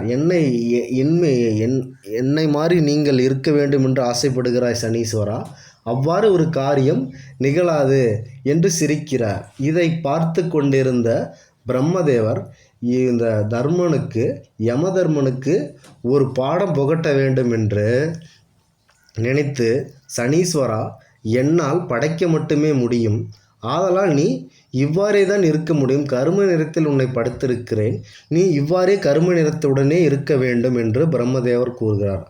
அதனால் மிகவும் மனமுடைந்த சனீஸ்வரன், ஐயா, இவ்வாறு நீங்கள் கூறுகிறீர்களே, இது என்ன நியாயம் என்று கூற, அவரை விட என்னை தாழ்த்தி விட்டீர்களே என்று வருத்தப்படுகிறார். இவருக்கு யமதர்மருக்கு ஆனந்தம் பொறுக்கவில்லை. அவரை கிண்டல் செய்து கொண்டே சிரித்து கொண்டே இருக்கிறார்.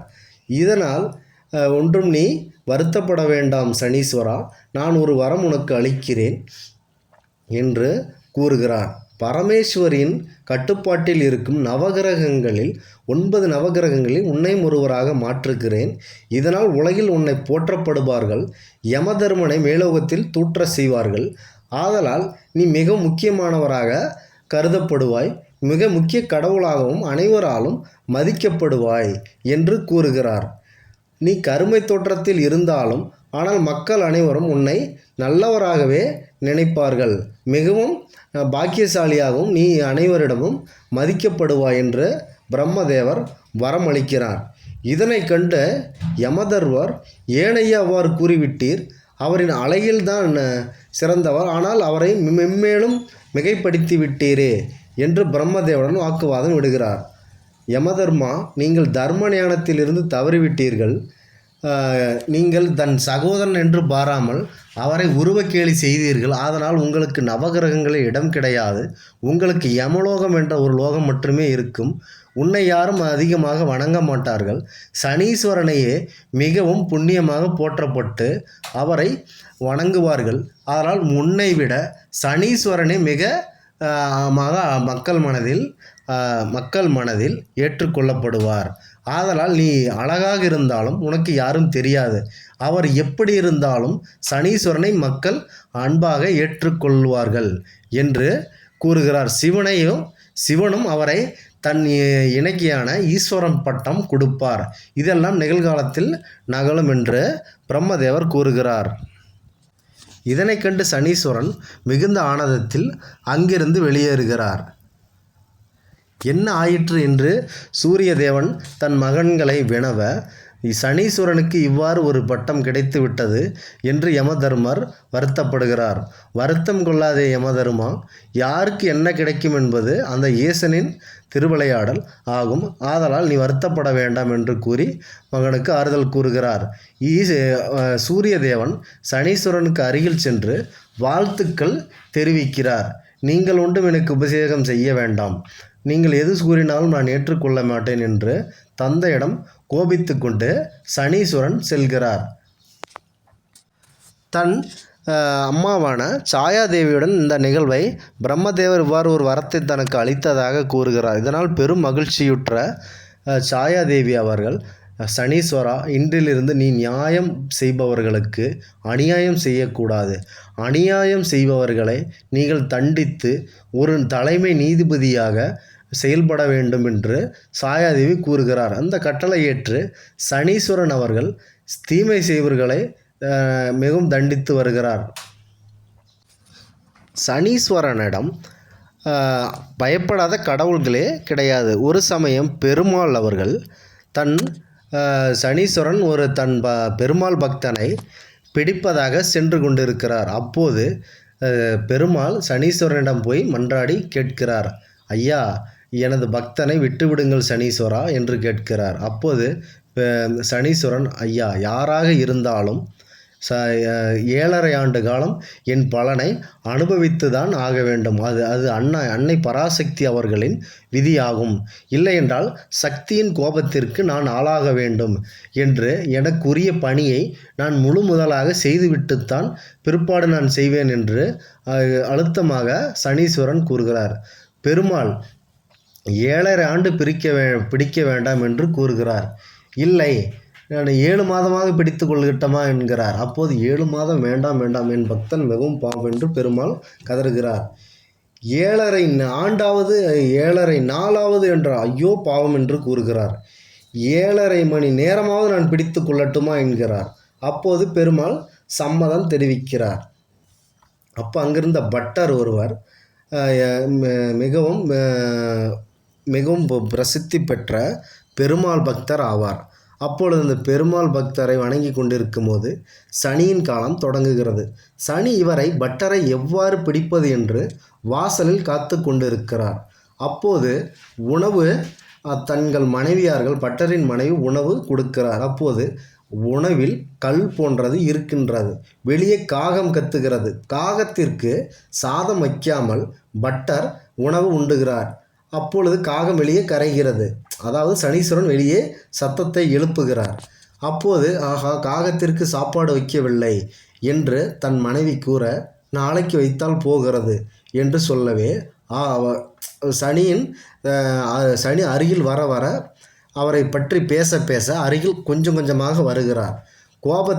உணவை அள்ளி வாயில் போடும்போது சனியோட வக்கர பார்வை பட்டர் மீது படுகிறது. அப்போது அந்த சாதத்தில் நிம்மதியாக உணவு உண்ட அதில் கல் தென்படுகிறது.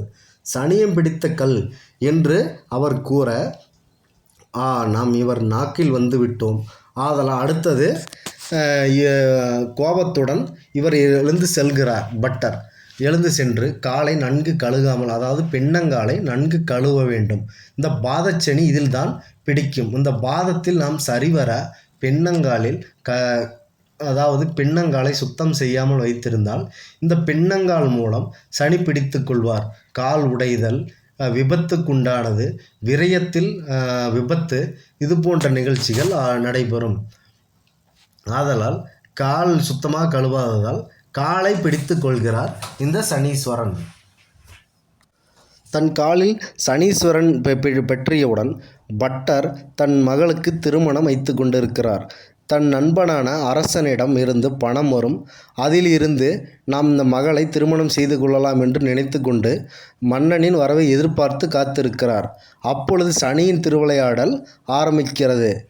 அப்பொழுது பெருமாளுக்கு சாற்றிய நகைகள் அனைத்தும் களவாடு போகிறது. தலைமை நிர்வாகியாக பட்டர் விளங்குகிறார்.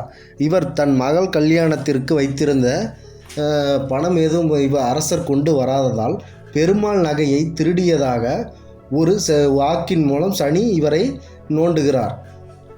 அப்பொழுது பட்டர் நான் இவ்வாறு செய்யவில்லை என்று கூறி அழுகிறார்.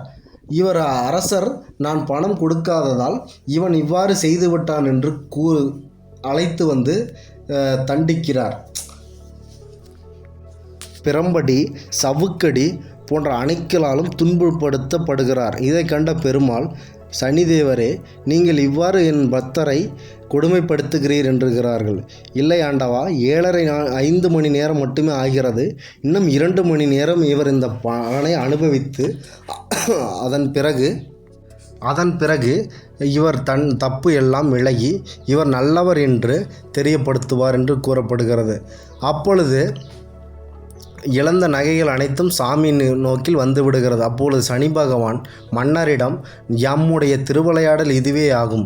பட்டர் பெருமாளின் பரம பக்தர், அவரை ஒன்றும் செய்ய வேண்டாம், இந்த திருவிளையாடல் நாம் நடத்தினோம் என்று 7.5 ஆண்டு இவர் அனுபவிக்கக்கூடிய பலனை 7.5 மணி நேரம் பிடித்து பட்டரை சித்திரவதை செய்து அவர் தற்கொலைக்கு செல்லும் நிலை ஏற்படுத்தி விடுகிறார் இந்த சனீஸ்வரன். பிற்பு திருநள்ளாற்றில் சென்று மூழ்கி இறக்க நேருகிறார்.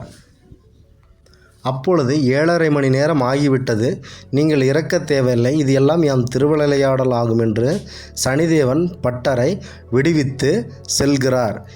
ஆதலால் நீங்கள் இதுவரை எனக்கு பட்டரே, நீங்கள் ஊனமுற்றோருக்கு உதவ வேண்டும், யாம் கால் ஊனமானதால் நீங்கள் ஊனமுற்றோருக்கு உதவ வேண்டும் மற்றும் நல்லவர்களுக்கு உதவி செய்ய வேண்டும், தீய செயல்களில் ஈடுபடக்கூடாது.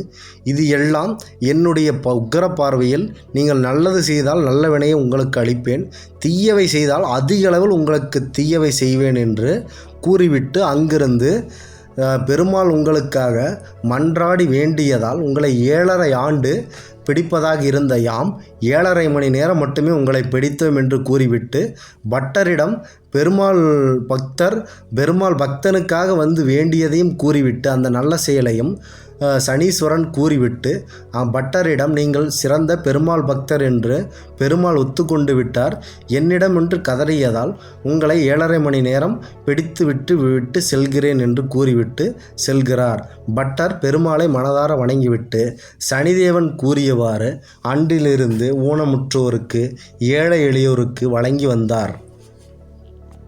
சூரிய தேவன் தன் மகன் பிறந்துவிட்டான் என்று ஆசையாக ஓடோடி சனீஸ்வரனை பார்க்கிறார். பார்த்த உடனேயே சூரியனுக்கு தொழுநோய் படித்து விடுகிறது. சூரிய தேவனின் தொழுநோய் பற்றி கொள்கிறது.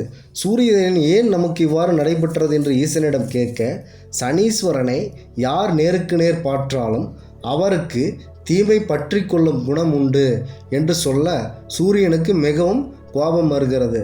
நாம் உலகத்திற்கு காக்கக்கூடிய செடிகள், உயிரினங்கள் அனைத்திற்கும் நல்லவையே செய்கிறோம், ஆனால் இவன் இவ்வாறு செய்கிறான் என்று சூரிய தேவனும் ஒரு சமயம் வருத்தப்பட்டார். இந்திரன் அழகில் மிகவும் அழகாக இருப்பவர். இந்திரலோகத்தில் இருந்து ஒரு சமயம் பூலோகத்தை பார்க்கும்போது சித்தர் ஒருவரின் மனைவி மிகவும் அழகானவளாக இருக்கிறார். இவளை எப்படியாவது அடைய வேண்டும் என்ற கெட்ட எண்ணம் இந்திரனுக்கு தோன்றுகிறது. கெட்ட எண்ணம் ஏதாவது தோன்றினால் சனீஸ்வரனுக்கு உடனடியாக போய் சேர்ந்தவிடும். எவரோ ஒருவர் நம்மை நினைக்கிறார்கள். கெட்ட செயலை பற்றி நினைத்தாலே சனீஸ்வரனுக்கு அவரை பிடிக்க வேண்டும் என்ற ஆசை வந்துவிடும். ஆதலால் இந்திரனை பிடித்து கொண்டார். இது தெரியாமல் இந்திரதேவர் அந்த சித்தரின் மனைவியை அடைய அங்கு செல்கிறார். அந்த சித்தமுனிவர் தண்ணீருக்காக ஆற்றங்கரைக்கு செல்லும்போது அந்த முனிவர் போலவே இவர் இந்திரதேவன் தன் கணவர் போல அந்த மனைவி வீட்டில் சமைத்து கொண்டு இருக்கிறார்கள். அப்பொழுது இந்த முனிவர் போன்று இந்திரதேவன் தன் உருவத்தை மாற்றிக்கொண்டு உள்ளே சென்று அந்த மனைவியை அடைகிறார்கள். அப்பொழுது அங்கு வந்த அந்த சித்தமுனிவர் இதை கண்டு கடும் கோபமுற்று, இவ்வாறு நீங்கள் செய்திருக்கக்கூடாது இந்திரதேவரா, ஏன் இவ்வாறு செய்தீர்கள் என்று வருத்தப்படுகிறார். அப்பொழுது சனியின் பார்வைப்பட்ட இந்திரன் என்னை நான் தவறான இச்சை கொண்டதால் இவ்வாறு ஒரு அழகில் மயந்து நான் இவ்வாறு இந்த செயலை செய்துவிட்டேன். இதற்கான கர்ம வினைகளை சனி எனக்கு கொடுத்து விட்டார் என்று வருத்தப்படுகிறார். அப்பொழுது முனிவர், நீங்கள் என் மனைவியை அடைந்திருக்கிறீர்கள், இதற்கான நான் உங்களுக்கு சாபம் இடுகிறேன் என்று கூறுகிறார். நீங்கள் அழகானவர் என்றாலும் நீங்கள் அழகில் குறைந்து கொண்டே போவீர்கள் என்று இந்த அமாவாசை நாள் ஒன்று தோன்றுகிறது. பௌர்ணமி நாளில் மிகவும் அழகாக இருக்கும் இந்திரன் நாளடைவில் குறைந்து கொண்டே வருவார் அழகில். இவ்வாறு சனி பார்வைப்பட்டால் இந்திரலோக அதிபதியாக இருந்தாலும் அவருக்கு தொழுநோய் பற்றி அவர் அழகு மிகவும் குறைந்து கொண்டே வந்தது. இது ஒரு நிகழ்வு ஆகும். அடுத்ததாக விநாயகருக்கும் சனீஸ்வரனுக்கும் ஏற்பட்ட மோதல் பற்றி பார்க்கலாம். விநாயகர் பிறந்தபோது அவர் சனீஸ்வரன் பார்வைப்பட்டு அவர் தலை வெடித்ததாக கூறப்படுகிறது. அப்பொழுது விநாயக பெருமானுக்கு யானைத்தலை வைத்து மிகவும் சக்தி வாய்ந்தவராக இவரை விநாயக பெருமானை ஈசன் மாற்றுகிறார். ஞான பழத்தையும் பெற்று தம்பியின் மிகவும் பாசத்தையும் இழக்கிறார். இதனால் சனீஸ்வரன் அவர்கள் முழு முதற் கடவுளாக விநாயக பெருமான் விளங்கி வருகிறார். அவரை நாம் ஒரு 7.5 ஆண்டு காலம் பிடித்து வைத்திருப்போம் என்று ஒரு ஆசைப்படுகிறார். அப்பொழுது அங்கு வந்து விநாயக பெருமானை, நான் உங்களை எனது கட்டுப்பாட்டில் வைத்திருக்க ஆசைப்படுகிறேன். ஈஸ்வரன், பார்வதி, பிரம்மா, விஷ்ணு ஆகிய அனைத்து கடவுள்களையும் பற்றிவிட்டேன். நீங்கள் ஒருவர்தான் பாக்கி. உங்களையும் நான் பிடித்தால் இந்த சனி உலகத்தில் அனைவரையும் பிடித்த என்ற நற்பெயர் எனக்கு கிடைக்கும். ஆகலால் ஈஸ்வரனையே பிடித்ததால் சனீஸ்வரன் என்ற பெயரை பெற்றிருக்கிறேன். உங்களை மட்டும் நான் இதுவரை பிடித்து வைத்திருக்கவில்லை என்று தன் ஆசையை சனீஸ்வரன் கூறுகிறார். அப்பொழுது விநாயக பெருமான், எனக்கு ஞாபக மறதி அதிகமாக உள்ளது, அதனால் நீங்கள் என் முதுகில் வந்து நாளை வருகிறேன் என்று எழுதிவிட்டு செல்லுங்கள் என்று கூற சனீஸ்வரன் அவ்வாறே தவறாக ஆசையில் செய்து விடுகிறார். அப்பொழுது தினம் வரும்போது விநாயகப் பெருமான் முதுகை திருப்பியே காட்டி வருகிறார். இன்று போய் நாளை வா என்ற வார்த்தை வந்து வருகிறது. இதனால் விநாயகப் பெருமான் சனீஸ்வரனை இதுநாள் வரை சமாளித்து கொண்டே வருகிறார். ஆதலால் சனி பிடித்த ஒருவருக்கு திருமணமாவது என்பது நடவாத செயல். ஆதலால் சனீஸ்வரனை சமாளிப்பதே இவளது முழு வேதையாகவே அமைந்து வருகிறது. இது ஒரு மிக சிறந்த நிகழ்வாக ஒரு தரப்பினர் மக்கள் கூறி வருகிறார்கள். இது என்ன நிகழ்வு என்றால், சனீஸ்வரனாலுமே விநாயகரை முடியவில்லை, சனியிடமிருந்து விநாயகராலும் தப்ப முடியவில்லை. இவர்கள் இருவரும் சம அளவில் இன்று வரை போரிட்டு வருவது அனைவருக்கும் தெரிந்த ஒன்று. அடுத்ததாக ஸ்ரீ விஷ்ணுவிற்கு சனீஸ்வரன் எவ்வாறு மரணத்தை தான் செய்த பாவத்தின் அடிப்படையில் வழங்கினார் என்பது பற்றி இந்த காணொளியில் பார்க்கலாம். விஷ்ணு ராமபிரான் அவதாரத்தில் அவதரிக்கிறார். சீதையை மீட்க ராவணனை கொல்லவும் இவர் சுக்ரீவனை நாடுகிறார். சுக்ரீவன் தன் அண்ணனிடமிருந்து தன் மனைவியும் நாட்டையும் காப்பாற்று கொடுங்கள், நான் உனக்கு உதவி செய்கிறேன் என்று கூற, வாலியை பற்றி பெரிதும் யோசிக்காமல் வாலியின் நேர் எதில் நின்றால் அவரின் சக்தி அனைத்தும் வாலிக்கு பாதி வந்துவிடும். அதாவது எவர் ஒருவர் சக்தி நிறைந்தவர் நேரெதிரே தென்பட்டால் அந்த அனைத்து சக்தியில் பாதி அளவு வாலிக்கு வந்துவிடும் என்ற வார்த்தை அவர் பெற்றிருந்தார். அப்பொழுது ஸ்ரீராமர் சுக்ரீவரும் வாலியும் இருவரும் ஒரே மாதிரியாக இருக்கும் இரட்டை பிறவிகள் ஆவார். அதனால் சுக்ரீவனை மாலை அணிவித்து சென்று அனுப்பி வைத்தார் ஸ்ரீராமன். அப்பொழுது இருவரும் போரிட்டு கொண்டிருக்கும் போது மரத்தடியில் இருந்து வாலியை அம்புவிட்டு கொன்று விடுகிறார். அப்பொழுது வாலி ராமனை அழைத்து, ஏன் ராமா இவ்வாறு என்னை செய்தால் இது உனக்கு, இந்த அரசனுக்கு இவ்வாறு ஒரு நீங்கள் செய்தல் நியாயமா என்று கேட்க, தவறுதான், இதற்கு இந்த தண்டனை எனக்கு சனிதேவர் இந்த பாவங்களை எனக்கு அளிப்பார், அதை பற்றி நீங்கள் கவலைப்பட வேண்டாம். நீங்கள் தம்பி மனைவியான அவரையும் எடுத்துக்கொண்டீர்கள், தம்பியை மதிக்காது அவரை துன்புறுத்தி நாட்டை விட்டு துரத்தினீர்கள், அதனாலே தான் உங்களுக்கு இந்த சனி பகவான் இந்த மரண தண்டனையை வழங்கியிருக்கிறார்கள். அப்பொழுது வாலி கேட்கிறார், எனக்கும் என் தம்பிக்கும் தான் பிரச்சனை, நீ யார் என்னை அழிப்பதற்கு? இதற்கான பலனை நீங்கள் அனுபவித்தே ஆக வேண்டும் என்று சனிதேவனை வேண்டுகிறார். அப்பொழுது ராமபிரான் இதற்கு என்ன செய்ய வேண்டும் என்று சனியை கேட்க, ஐயா, இவரை நீங்கள் தெரியாமல் கொன்றுவிட்டீர்கள் ராமா, ஆதலால் நீங்கள் அடுத்த பிறவியில் இவர் கையாலே நீங்கள் மடிய வேண்டும் என்று சனி வக்ரப்பார்வையில் கூறுகிறார். அப்பொழுது அடுத்த பிறவியில் இவர் வாலி வேடனாக பிறக்கிறார். அங்கு ராமர் அங்கு வனத்தில் படுத்து உறங்கி கொண்டு இருக்கிறார். மகாவிஷ்ணு உறங்கி கொண்டு இருக்கிறார். அப்பொழுது ஒரு மான் உருவம் எடுத்த சனிதேவர் எடுத்து அந்த மானல்ல மயில் உருவம் எடுத்து அவர் மூஞ்சில் போய் கொத்துகிறார். கொத்தி ரத்தம் வருகிறது. அந்த வேடனின் முகத்தில் ரத்தம் வழிந்து விடுகிறது. அப்பொழுது கோபமுற்ற அந்த வேடன், அதாவது வேடன் அல்ல அவர், அடுத்து முன்பிறவியில் வாலியாக பிறந்தவர், இவரை மகாவிஷ்ணுவை கொல்வதற்காக அவதரித்த இந்த வேடன் அங்கு படுத்து உறங்கையிலே அந்த மயில் அவர் முகத்தில் கொத்தையிலே, அப்பொழுது அவர் ரத்தம் வருகையிலே அவரை அந்த மயிலை கொல்வதற்காக அம்பு விடுகிறார். அந்த அம்பானது ராமனின் பாதத்தை நோக்கி பாய்கிறது. பாதத்தை கிழித்து ஸ்ரீ மகாவிஷ்ணுவிற்கு எங்கு உயிர் இருக்கும் என்றால் பாதத்தில் தான் இருக்கும். ஆதலால் அந்த அம்பானது மயிலை நோக்கி செல்லுகையிலே மயில் தப்பி விடுகிறது. அப்பொழுது ஸ்ரீ ராமன் கால் பாதத்தில் போய் ஏறி விடுகிறது, அதாவது மகாவிஷ்ணுவின் காலில் ஏறி விடுகிறது. அப்பொழுது மகாவிஷ்ணு இறக்கிறார். ஐயா, தவறாக செய்துவிட்டேன் என்று அங்கு செல்கிறார் அந்த வேடன், அதாவது வாலி. அங்கு செல்லும்போது, இது முன்ஜென்ம பாவமாயும், முன் ஜென்மத்தில் நான் ஒன்றை நீ வாலியாக பிறந்திருந்தாய்.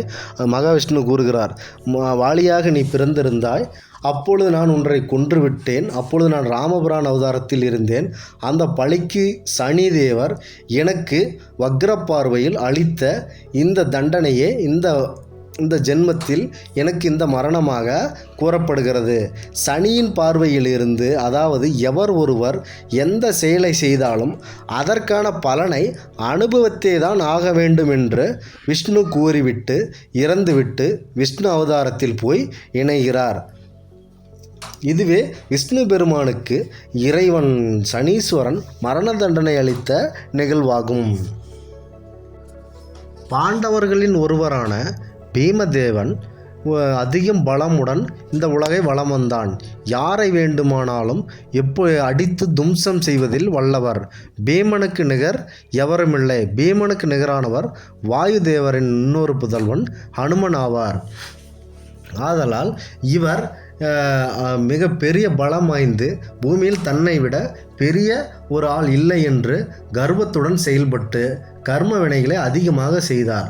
இதனால் சனியின் பார்வை அவர் மீது விழுந்து இந்த கர்வத்தினை அழித்தால் மட்டுமே இந்த உலகத்தில் பாண்டவர்களில் ஒருவரான பீமனே இந்த தவறை செய்தால் மக்கள் இன்பமாக வாழ மாட்டார்கள்.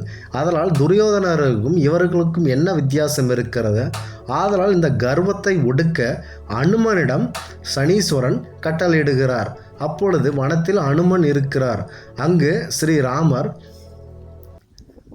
கிருஷ்ணர் அவதாரத்தில் நீங்கள் சென்று மலைக்கு சென்று அங்கு ஒரு சக்தி இருப்பதாக சொல்லி அங்கு அனுமனின் ஆசையை பெற்று வாருங்கள் என்று கூற அங்கு பீமன் செல்கிறார். வழியில் ஒரு வயதான குரங்கு தோற்றத்தில் அனுமன் படுத்திருக்கிறார். இது பீமனுக்கு தெரியாது.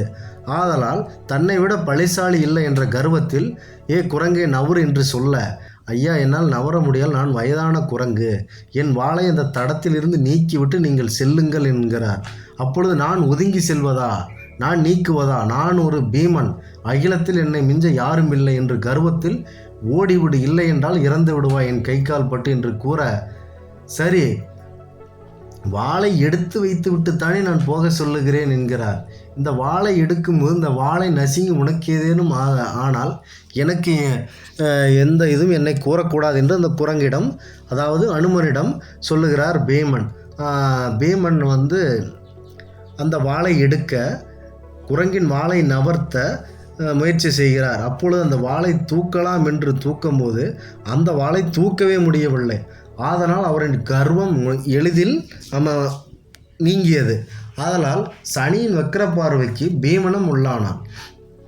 அதனால் அந்த கர்ப்பம் இப்போ நான் ஏன் இவ்வாறு இந்த வாளை கூட தூக்க முடியாத நிலைக்கு ஆளானேன் என்று பயத்தில் என்ன ஆயிற்று என்னும் பயத்தில் கதறுகிறார். நான் எவ்வாறு துரியோதனர்களை வெல்ல முடியும், இந்த குரங்கின் வாளை என்னால் தூக்க முடியவில்லை என்று அந்த இடத்தில் தன் கர்வம் உடைந்து அழத் தொடங்குகிறார் பீமன்.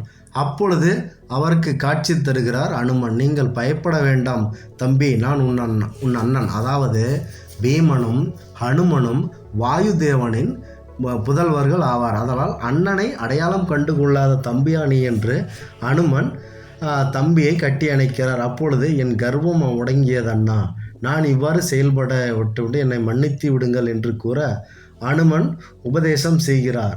நீங்கள் கர்ம வினையில் அதிக பலன் ஆற்றிவிட்டீர்கள். ஆகையால் சனிதேவரின் இந்த வக்கிர பார்வையால் நீங்கள் சிக்கியதால் இந்த இதில் நீங்கள் பாதிக்கப்பட்டு விட்டீர்கள். சனிதேவர் ஒருவருக்கு பாதிப்புக்குள்ளாகி நல்ல தூய்மையான மனிதராக மாற்றுவதில் வல்லவர் என்று அனுமன் கூறி அவரை ராமாயணத்தில் வாயுபுத்திரன் மகனான அனுமன் அவர்கள் சிறந்து விளங்கினார்.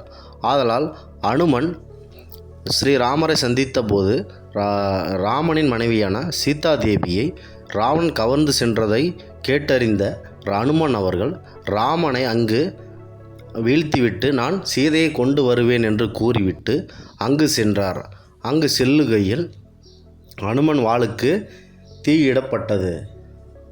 இதனால் அந்த அனுமன் தாவி இலங்கையை எரித்துவிட்டு அங்கிருந்து சீதாதேவியை சந்தித்து ராமன் அவர்கள் விரைவில் உங்களை வந்து மீட்டு வருவார் என்று கூறிவிட்டு செல்கிறார். அப்படி ஒரு குரங்கானது எப்படி இவ்வளவு பெரிய செயலில் ஈடுபட முடியும் என்று அனுமனை பார்த்து ராவணன் பயந்தார். இப்படி ராமனிடம் இருக்கும் ஒரு குரங்கே நம்மளை இவ்வளவு பெரிய இன்னல்களை ஏற்படுத்தி விட்டது. ராவணன் சக்தியை பற்றி கூற ஒரு மந்திர ஆலோசனை கூட்ட தொடங்கினார் ராவணன் அவர்கள். இந்த ராமனின் பலம் பற்றி அவருடைய படைத்திறன் பற்றி இந்த கூட்டத்தில் ஆலோசிக்கப்பட்டது. அப்படி பெரியவரான மலியவான் அவர்கள் ராமனை நினைப்பது போல சாதாரண அல்ல, மனித பிறவியை நீங்கள் உண்டு வாழ்வதால் மனித பிறவியை நீங்கள் ஏராளமாக பார்க்கிறீர்கள். அதனால் அவர் மனித பிறவி அல்ல, மகாவிஷ்ணுவின் திருவுருவம் என்று கூறுகிறார். மேலும் இதையடுத்து ராமரின் பக்கம் இருக்கின்ற ஒரே ஒரு குரங்கு, அதாவது குரங்கு என்றால் அனுமன், இப்படி இலங்கை எரித்து விட்டதே. அப்படி என்றால் ராமனிடம் நாம் போரிட்டால் நம்முடைய தோல்வி தழுவி விடுவோமே என்று நினைத்து ராவணன் தனக்கு வேண்டியவர்களுடன் இணைந்து ராம பலத்தை கூட்டுகிறார். அதான் அந்த மயில் முறியவனான அவர் கூறிக்கொண்டே இருக்கிறார். ஆதலால் இதை செவியில் வாங்காத ராவணன் அவர்கள் அடுத்ததாக தம்பியிடம் கேட்கிறார். தம்பி விபீஷ்ணன் அவர்கள் ராவணன் பெற்ற சாபத்தை நினைவு கூறுகிறார். வேதாவதியை ஞாபகம் உள்ளதா? ஒரு பெண்ணால் தான் உனக்கு உயிர் போகும் என்று அவள் இறக்கும் தருவாயில் உனக்கு சாபம் அளித்தாள். அதேபோல் ஜானகியை, அதாவது சீதாவை நீங்கள் சிறைபிடித்தீர்கள். ஆதலால் உங்களுக்கு மரணம் நேரிடும் என்ற பயம் எனக்குள் இருக்கிறது. ஆதலால் நீங்கள் ஸ்ரீராமனுடன் போரிடுவதை நிறுத்தி கொள்ளுங்கள் என்று விபீஷ்ணன் கூறுகிறான். அதையும் ராவணன் அவர்கள் காதில் வாங்கவில்லை. அடுத்ததாக ராவணனின் தம்பியான கும்பகர்ணன், ராவணா, நீ ஆசைப்படுவது அடுத்தவரின் மனைவி. ஆதலால் இது தவறான செயல். ஆதலால் அவரின் மனைவியை அவரில் முற்றுவிடு என்று கூறுகிறார் கும்பகர்ணன் அவர்கள். அடுத்ததாக மனித பிரிமையான இந்த ராமன் நம்மை வெல்ல முடியாது. நாம் மனித பிரிவை வெல்ல நமது சுலபமான காரியமாகும். ஆகையால் உனக்காக நான் போர் புரிகிறேன் என்று கும்பகர்ணனின் வார்த்தை ராவணனுக்கு மிகப்பெரிய பலத்தை கொடுத்தது. அடுத்ததாக மேகநாதன் ஆனவர்கள் ராவணனின் மகன் ஆவார். மேகநாதன் என்பவர் மேகத்திற்கு மேல் சென்று தன்னை மறைத்து கொண்டு போர் புரிவதால் இவர் மேகநாதன் என்றும் இவருடைய பெயர் இந்திரஜித் என்றும் கூறப்படுகிறது. மேகத்திற்கு மேல் நின்று இவர் போரிடுவதால், தன்னை மறைத்து கொண்டு போரிடுவதால் இவருக்கு மேகநாதன் என்ற இன்னொரு பெயரும் வந்தது. அடுத்ததாக மேகநாதன் கூறியது, ராவணன், அதாவது தந்தையே, நான் இந்திரனையே வென்றவன். என்னிடத்தில் பிரம்மாஸ்திரம், நாராயணாஸ்திரம், பாசுபதாஸ்திரம் போன்ற ஆஸ்திரங்கள் இருக்கிறது. நீங்கள் போருக்கு தயாராகுங்கள். அந்த மனித கூட்டங்களும் வானர கூட்டங்களும் நம்மை எவ்வாறு வென்றுவிடும் இத்தனை அஸ்திரங்களை நான் பெற்றிருக்கிறேன், என்னை வெல்ல எவராலும் இயலாது, என்னை கொல்ல வேண்டும் என்றால் 14 ஆண்டுகள் உறங்காமல் இருக்க வேண்டும், அல்லது பசியிலும் இருக்க வேண்டும், பெண்களை முகத்தை நேருக்கு நேர் பார்க்காமல் இருக்க வேண்டும். இப்படி ஒரு வரத்தினை நான் வாங்கியிருக்கிறேன். ஆதலால் என்னை கொல்ல எவராலும் இயலாது. நான் உங்கள் பக்கம் இருக்கும் வரை வெற்றி நமக்கு எளிதில் கிட்டிவிடும் என்று இவர்கள் கும்பகர்ணனும் இந்திரஜித்தும் கூறிய அந்த வார்த்தைகள் ராவணனுக்கு மிகப்பெரிய பலமாக இருந்தது. ஆதலால் ராவணனுக்கு நேருக்கு நேராக ராமனிடம் போர் புரியும் ஆசை ஏற்பட்டது. ராவணனுக்கு மேகநாதனும் கும்பகர்ணனும் உதவாமல் இருந்திருந்தால் ராவணின் உயிர் தப்பியிருக்கும். ஆதலால் இவர்கள் போன்றோர் தைரியம் அளித்ததால் ராமனுடன் நேருக்கு நேர் போர் புரிய விரும்பினார் ராவணன் அவர்கள். ராமருடன் அதிக நாட்களாக நீடித்து கொண்டிருந்த போரை முடிவுக்கு கொண்டு வர ராவன் தன்னுடைய படை சேனைகளுடன் அந்த போர்க்களத்திற்கு வந்தான். ராவணன் ராமரை எதிர்த்து தனக்கு வெற்றி தரக்கூடிய சிறப்பு வாய்ந்த பாதாள ஹோமம் என்ற சடங்கை செய்ய விரும்பினான். ஆனால் ராமன் அந்த ஹோமத்தை நடக்க விடாமல் தடுக்க அங்கதனுக்கும் ஸ்ரீ அனுமனுக்கும் கட்டளையிடுகிறார். ராவணன் சேனைகளை எளிதாக அழிக்கப்பட்டு விட்டது. பிறகு ராமன் வானர்களை ஓய்வெடுத்து கொண்டு தனக்கு ராவணனுக்கும் நடக்கும் போரை காணச் சொன்னார். விரைவில் ராமன் கர்ஜித்து கொண்டு வந்தான். அப்போது ராமன் அவர்கள் தான் என்ன சொல்கிறோம் என்பதை கவனிக்கும்படி ராவணனிடம் சொன்னார். ராமன் கூறியது, 3 வகையான மனிதர்கள் உள்ளனர். முதலாவதாக பாடலி மரத்தை போல இருப்பார்கள். அது பூத்து குலுங்குமே தவிர பழம் தராது. அதாவது அவர்கள் வாய் பேசுவார்களே தவிர அவர்களால் எந்த பயனும் இல்லை. இரண்டாவதாக மாமரத்தை போன்றவர்கள். இம்மரம் பூக்கும் பழம் தரும். இதுபோலத்தான் அந்த மனிதர்களால் பயனும் இருக்கும், நல்ல வீரமும் இருக்கும் என்று கூறுகிறார்கள். அடுத்ததாக பலாமரத்தை குறிப்பிடுகிறார். இந்த மரத்தில் பூ இருக்காது, பழம் இருக்கும். ஆதலால் ஒரு மனிதன் அமைதியாக இருப்பான், ஆனால் செயலில் மிக சிறப்பாக வாழ்ந்து வருவான். ஆதலால் இம்மூன்று மனிதர்களை விட இந்த மனிதரே சிறப்பானவர்கள் என்று ராவணனிடம் ராமன் கூறுகிறார். ராவணன் ராமனை வசித்து கொண்டே, அதாவது தூற்றிக்கொண்டே அஸ்திரங்களை எய்தான். ராவணின் அம்புகள் எரிந்து சாம்பலாகியது ராமன் விட்ட அக்னி அஸ்திரத்தால். ராமனின் அஸ்திரங்கள் ராவணின் தலையை ஒவ்வொன்றாக கொய்து கொண்டு வந்தது, கைகளையும் துண்டித்தது. அப்போது தலை கொய்யும் போது வேறொரு தலை முளைப்பதை ராமன் கண்டு வியந்தார். இப்படியே இந்த போர் 14 நாட்கள் இந்த போர்கள் நடைபெற்றது. 14 ஆண்டுகள் இந்த போர் 14 ஆண்டுகள் வனவாசம் நிறையும் தருவாயில், இந்த போர் முடியும் தருவாயில் ராவணன் இறக்கப் போகிறான். ஆதலால் பெருமகிழ்ச்சி அடையப் போகிறோம் என்று இந்த வானரப்படைகளும் சுக்கிரனும் விபீஷ்ணன் அவர்கள் போன்றவர்கள் பெரும் மகிழ்ச்சியில் இருந்தனர். இந்த ராவணன் இறப்பிற்கு பிறகு ராமன் அவர்கள் விபீஷ்ணனை அங்கு சென்று இலங்கையின் அரசனாக்கி முடிசூட வேண்டும் என்று ராமனையும் லக்ஷ்மணையும் அனுப்பி வரச் சொன்னார். மற்றும் சீதையும் அழைத்து வரச் சொன்னார் ராமன் அவர்கள். ராமன் யமனை வெல்வதற்காக ஆசைப்படுகிறான். அடுத்து ராவணன் மரணத்தின் கடவுளான யமனை வெல்வதாகவும் ஒரு சபதம் எடுக்கிறார். அவன் தேரில் தெற்கே இறந்தவர்கள் தேசத்தை நோக்கி சென்றான். யமனின் வீரர்கள் ராவணனை தாக்கினார்கள். ஆனால் ராவணன் அவர்கள் அனைவரையும் அழித்து விட்டான். யமனுக்கும் ராவணனுக்கும் போர் நடந்தது. 7 பகல் 7 இரவு கடுமையான போர் நீண்டது. ஒருவருக்கொருவர் பலமாக தாக்கிக் கொண்டனர்.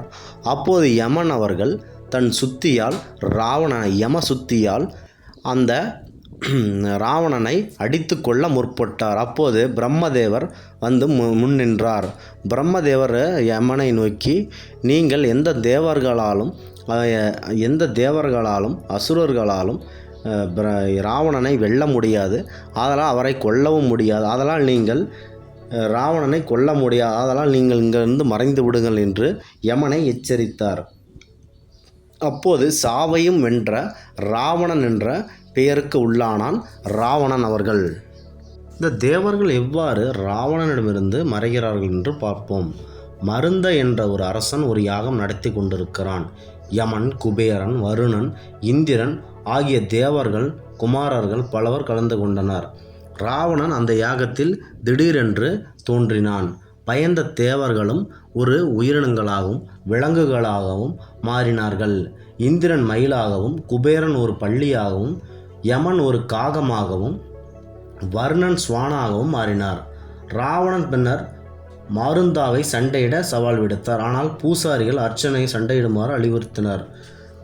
பூசாரிகளும் அவர்களும் அவர் சண்டையிட மறுத்ததால் பூசாரிகளின் இரத்தத்தையும் அவர்களையும் தின்றுவிட்டு ராவணன் நான் வெற்றி பெற்றேன் என்று தப்பி அங்கிருந்து செல்கிறான். ஆதலால் ராவணனிடமிருந்து இந்த விலங்குகளாக தப்பித்த தேவர்களும் கடும் அச்சத்திலிருந்து மீளுகிறார்கள். ராவணன் என்றால் தேவர்களும் பயப்படுவார்கள் என்பது இது ஒரு சான்றாகும்.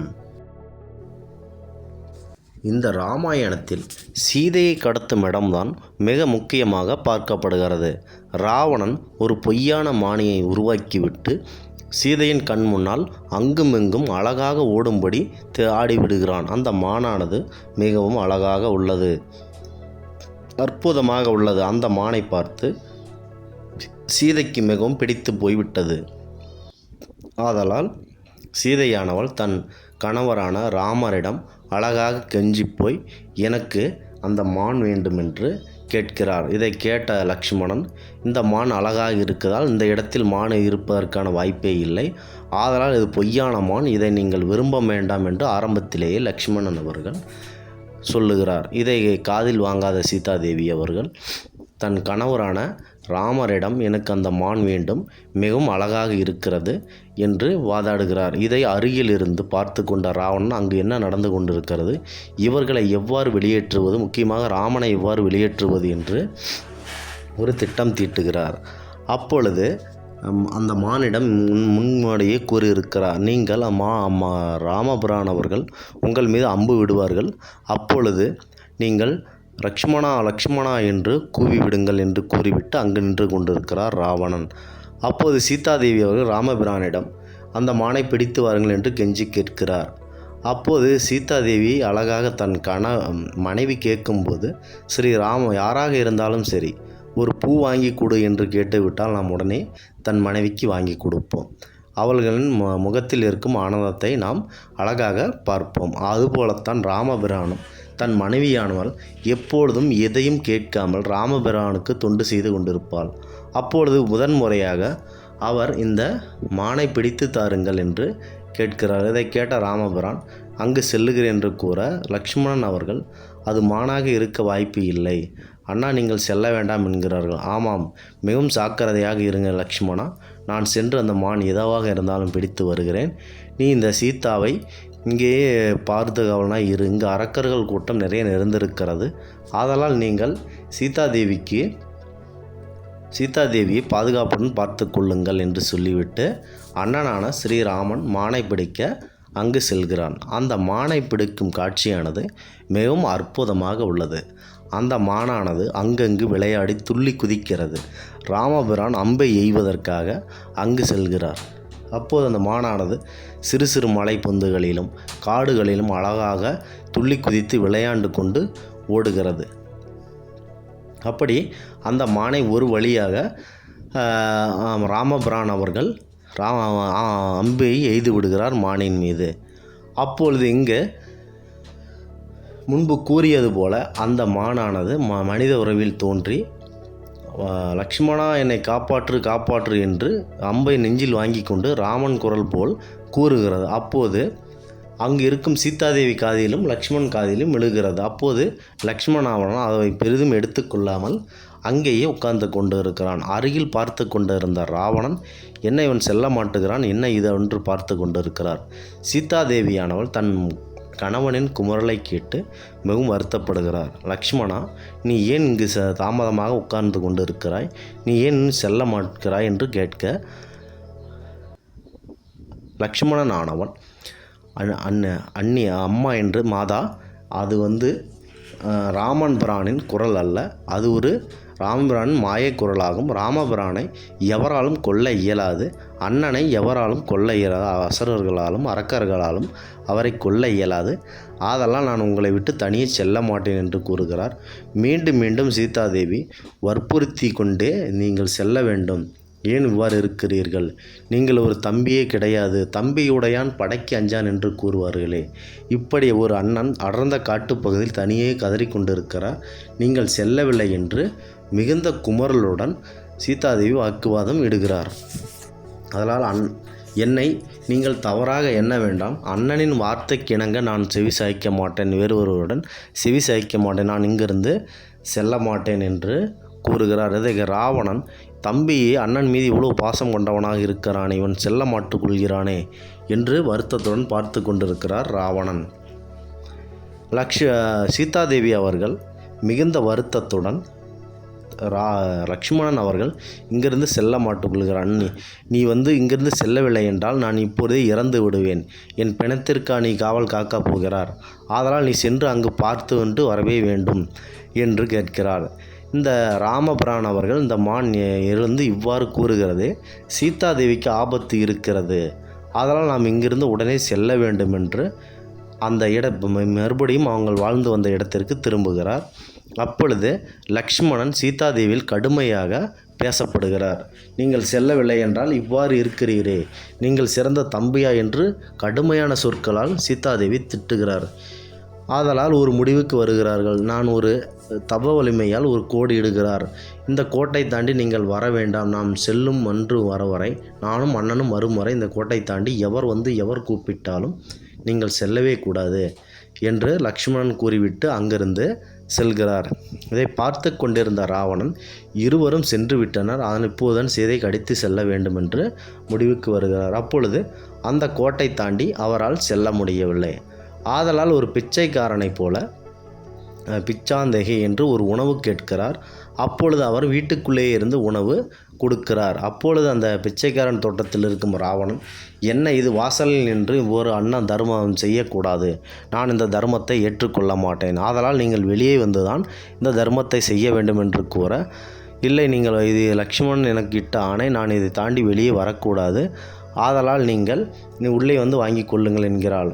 ஒரு பெண்ணானவில் வீட்டுக்குள்ளே வேறொரு ஆண் உள்ளே வரக்கூடாது, ஆதலால் நீங்கள் வெளியே வென்று தான் இந்த அன்னத்தை எனக்கு இட வேண்டும் என்று கூறிய சீதாதேவியும் வெளியே வருகிறார். அன்னத்தை இடும்போது தனது வானத்தில் பறக்கும் வண்டியில் அவரை கடித்து செல்கிறார் ராவணன். இந்த பகுதியானது மிக மிக அற்புதமான ஒரு பகுதியாக காணப்படுகிறது. அப்பொழுது சீதாதேவி கடத்தி வானத்தில் பறந்து செல்லும்போது அவளது வஸ்திரங்களாக காலில் இருக்கும் கொலுசு இந்த மாதிரியான வஸ்திரங்கள் மரத்தின் மேல் விழுகிறது. அதனை மரத்தில் இருந்து குரங்கான சுக்கிரவன் கைப்பற்றி அந்த மரத்தின் மேல் அமர்ந்து கொண்டிருக்கிறார். மேலே பறக்கும் வாகனத்தில் சென்று கொண்டிருந்த போது சீதையின் அலறல் கேட்டு அங்கிருந்து ஓய்வெடுத்து கொண்டிருந்த ஜடாயு இவர்களை கண்டு சீதையை காப்பாற்ற மேலே பறந்து செல்கிறது. அப்பொழுது, பறவையான நீ என்னை தாக்க முடியாது, இங்கிருந்து சென்று விடு, உன்னை அழித்து விடுவேன் என்று ராவணன் எச்சரிக்கிறான். இதை கேட்ட ஜடாயு, நான் பறவை என்று சாதாரண நினைக்காதே, எனது மூக்கால் உன்னை குத்தி உன் உடம்பை கிழித்து விடுவேன் என்று நீண்ட நேரமாக அவர்களிடம் போராடுகிறது.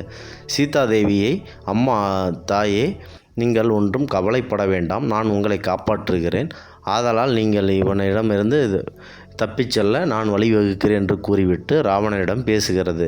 நீங்கள் தனியாக இருக்கும் பெண்ணை இவ்வாறு கவர்ந்து செல்வது தவறான செயலாகும்.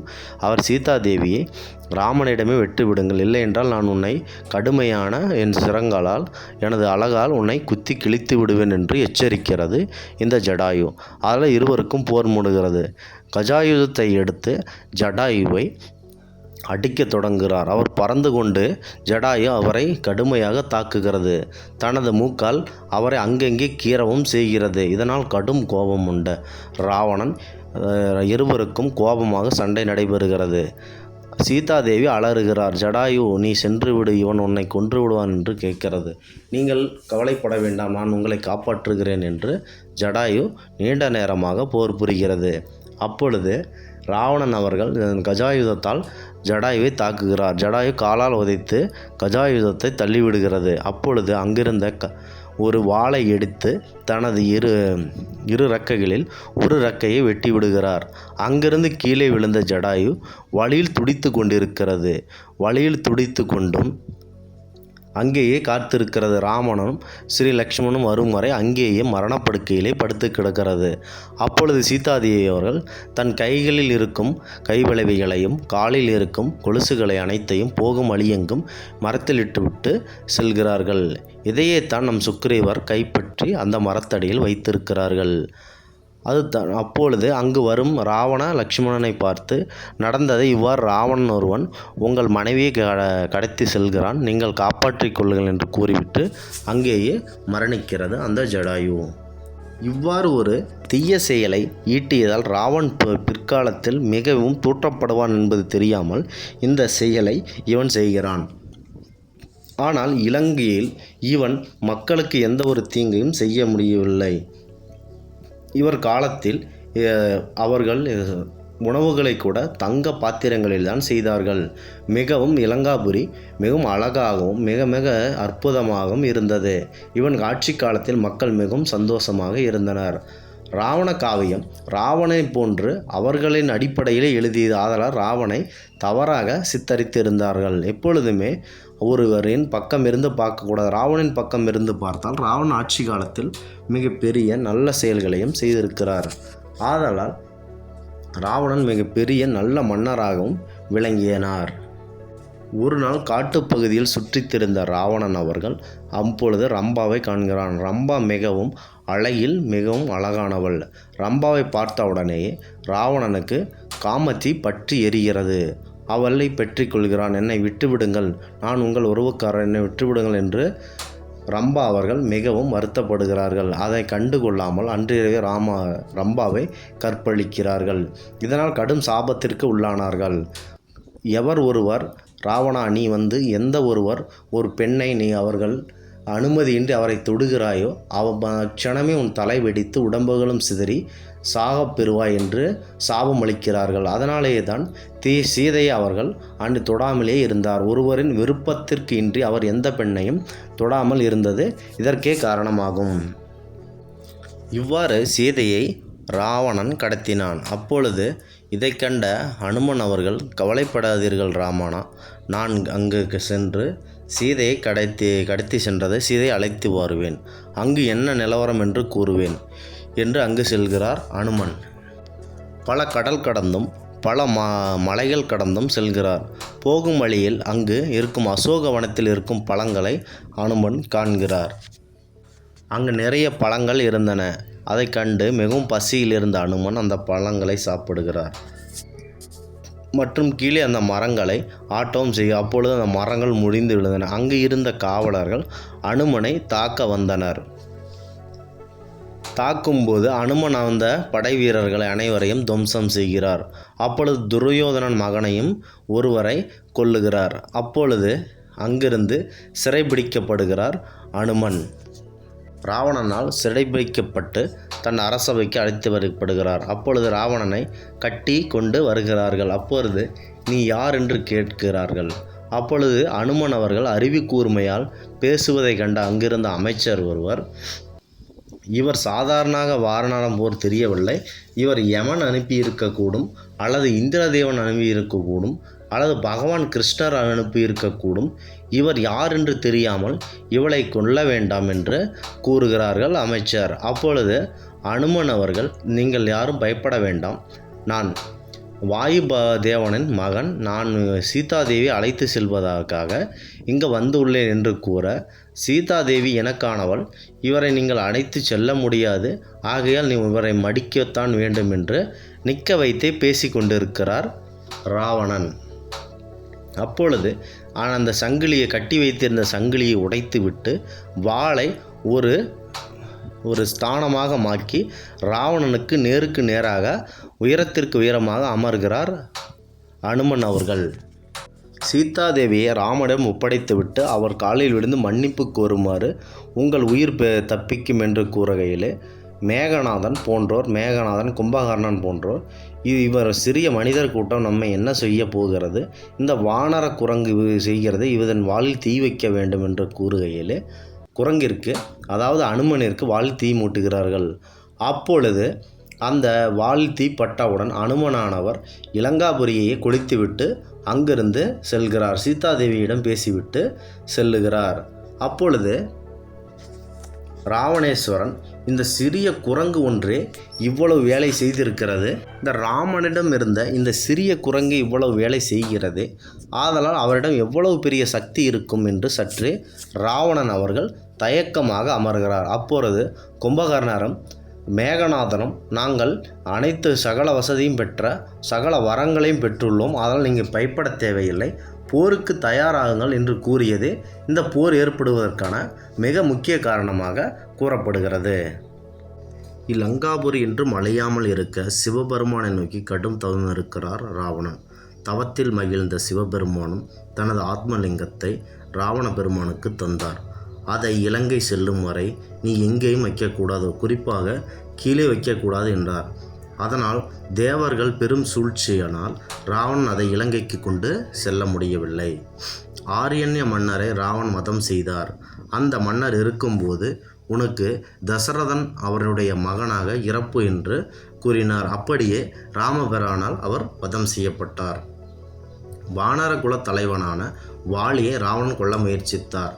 ஆனால் மிகுந்த சக்தி வாய்ந்த வாலி ராவணனை சிறைபிடித்து அடித்து நொறுக்கி அவரை சிறைபிடித்து கொண்டு சென்றார். உனக்கு என்ன வரம் வேண்டும் என்று நீ தோற்றுவிட்டாய், உனக்கு என்ன வரம் வேண்டும் என்று கூறவே நாம் எதையும் வரம் கேட்டால் இவன் நம்மை கொண்டு விடுவான் என்று நீ எனக்கு நண்பர்களாக இருப்பு என்று ராவணன் கூறினார். பின்னர் இருவர்களும் நண்பர்களாக இருந்தனர். போர்க்குணம் கொண்ட ராவணனுக்கு ஜோதிடம், ஆன்மீகம் போன்றது அபார திறமையும் உண்டு. வேதாந்த மந்திரங்களையும் கற்று ஆற்றலும் சிறந்தவர். ஆட்சி கலையில் சிறந்து விளங்கியவர் ராவணன்.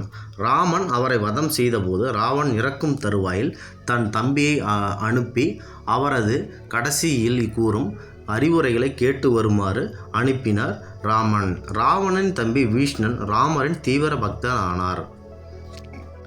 10வது நாள் போரின் போது ராமனிடம் தன் அண்ணன் வயிற்று பகுதியை, அதாவது ராவணன் உயிர் இருக்கும் இடத்தை, தொப்புள் பகுதியை விபீஷ்ணன் காட்டி கொடுத்தார். இதனால் நீ தம்பி என்றே கிடையாது என்று கடும் சாபமிட்டார் ராவணன். அப்பொழுது விபீஷ்ணன், நீ என்னை தம்பியாக ஏற்றுக்கொள்ளவில்லை, ஆதலால் என்னை வெளிப்பிடி அனுப்பிவிட்டாய், ஆதலால் நான் இப்பாறு உண்மைக்கு புறமான இடத்தில் இருக்கவில்லை, ஆதலால் உண்மை எங்கு இருக்கிறதோ அங்கு இருப்பேன் என்று பிரம்மாவிடம் வரம் பெற்றேன், ஆதலால் ஸ்ரீராமனுக்கு துணையாய் நிற்கிறேன் என்று அவருடைய இறப்பு சார்ந்த அறிவிப்புகளை ராமனுக்கு எடுத்து உரைத்தார். இதனால் ராவணன் வதம் செய்யப்பட்டார். ராவணனானவர் கடும் தவம் செய்து பிரம்மனிடம் தன் உயிருக்கு எந்த கடவுளாலும் முனிவராலும் அரக்கர்களாலும் தன் உயிருக்கு ஆபத்து வந்துக்கூடாது என்று வரம் கேட்டார். அது கிடைக்கவும் செய்தது. ஆனால் மனித உருவம் எடுத்த ராமபிரானால் அவர் கொல்லப்பட்டார்.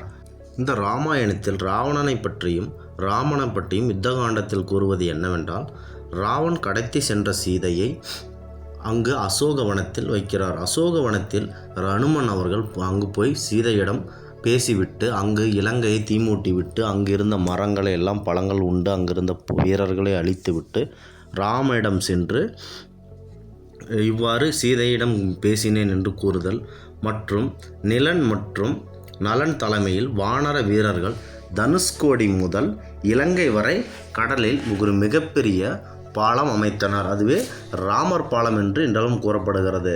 ராமேஸ்வரத்தில் இங்கு மிதக்கும் கற்கள் போன்ற அதிசயங்கள் நிரம்பி வழிகின்றன. இதனால் இந்த ஊருக்கு ராமேஸ்வரம், ராமர் அங்கு பாலம் அமைத்ததால் ராமேஸ்வரம் என்றும் ஒரு பெயர் வந்தது. அடுத்ததாக நீலன், நலன் போன்றோரின் தலைமையில் வானர கூட்டம், அனுமன் போன்றோர் சேர்ந்து இந்த பாலத்தை அமைத்து முடிக்கின்றனர்.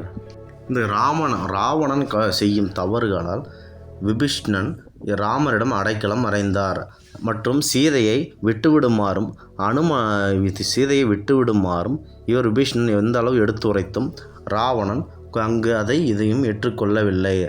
ராவணனிடம் எந்த துன்புறுதலும் ராமபிரான் கோரிக்கையை மறுத்த ராவணன் படைகளும் சுக்கிரீவன், அனுமன், ஜாம்பவான், நீலன் மற்றும் நலன், அங்கதனன் போன்ற தலைமையில் வானரங்கள் மிகப்பெரிய போர்களை சந்தித்தது. அப்பொழுது மேகநாதனின் தாக்குதலால் மிகப்பெரிய தாக்குதலுக்கான லட்சுமணன் அவர்கள். இதனால் அனுமன் அவர்கள் சஞ்சீவி மலையை பெயர்த்து எடுத்து வந்து சஞ்சீவி மூலிகை கொடுத்ததால் அங்கிருந்து பெருமளவில் உயிர் கொல்லப்பட்ட வானர கூட்டங்களும் பிறகு லட்சுமணனும் எழுந்து மீண்டும் போராடி மேகநாதனை கொன்றனர். இந்த பெரும்போரில் மிகப்பெரிய வீரர்களாக இந்திரஜித், பிரகஸ்தன், திரிசிரன், நராதகன், தேவாந்தகன், கும்பகர்ணன், அதிகாயன் போன்ற பெரும்பாலானோர் படைத்தலைவர்கள் இறந்தனர். இந்திரஜித்தின் நாகஸ்திரத்திற்கு பலியாகும் நிலையில் லக்ஷ்மணன் இருந்தார். அப்போதுதான் அனுமன் அவர்கள் அவரை காப்பாற்றினார்.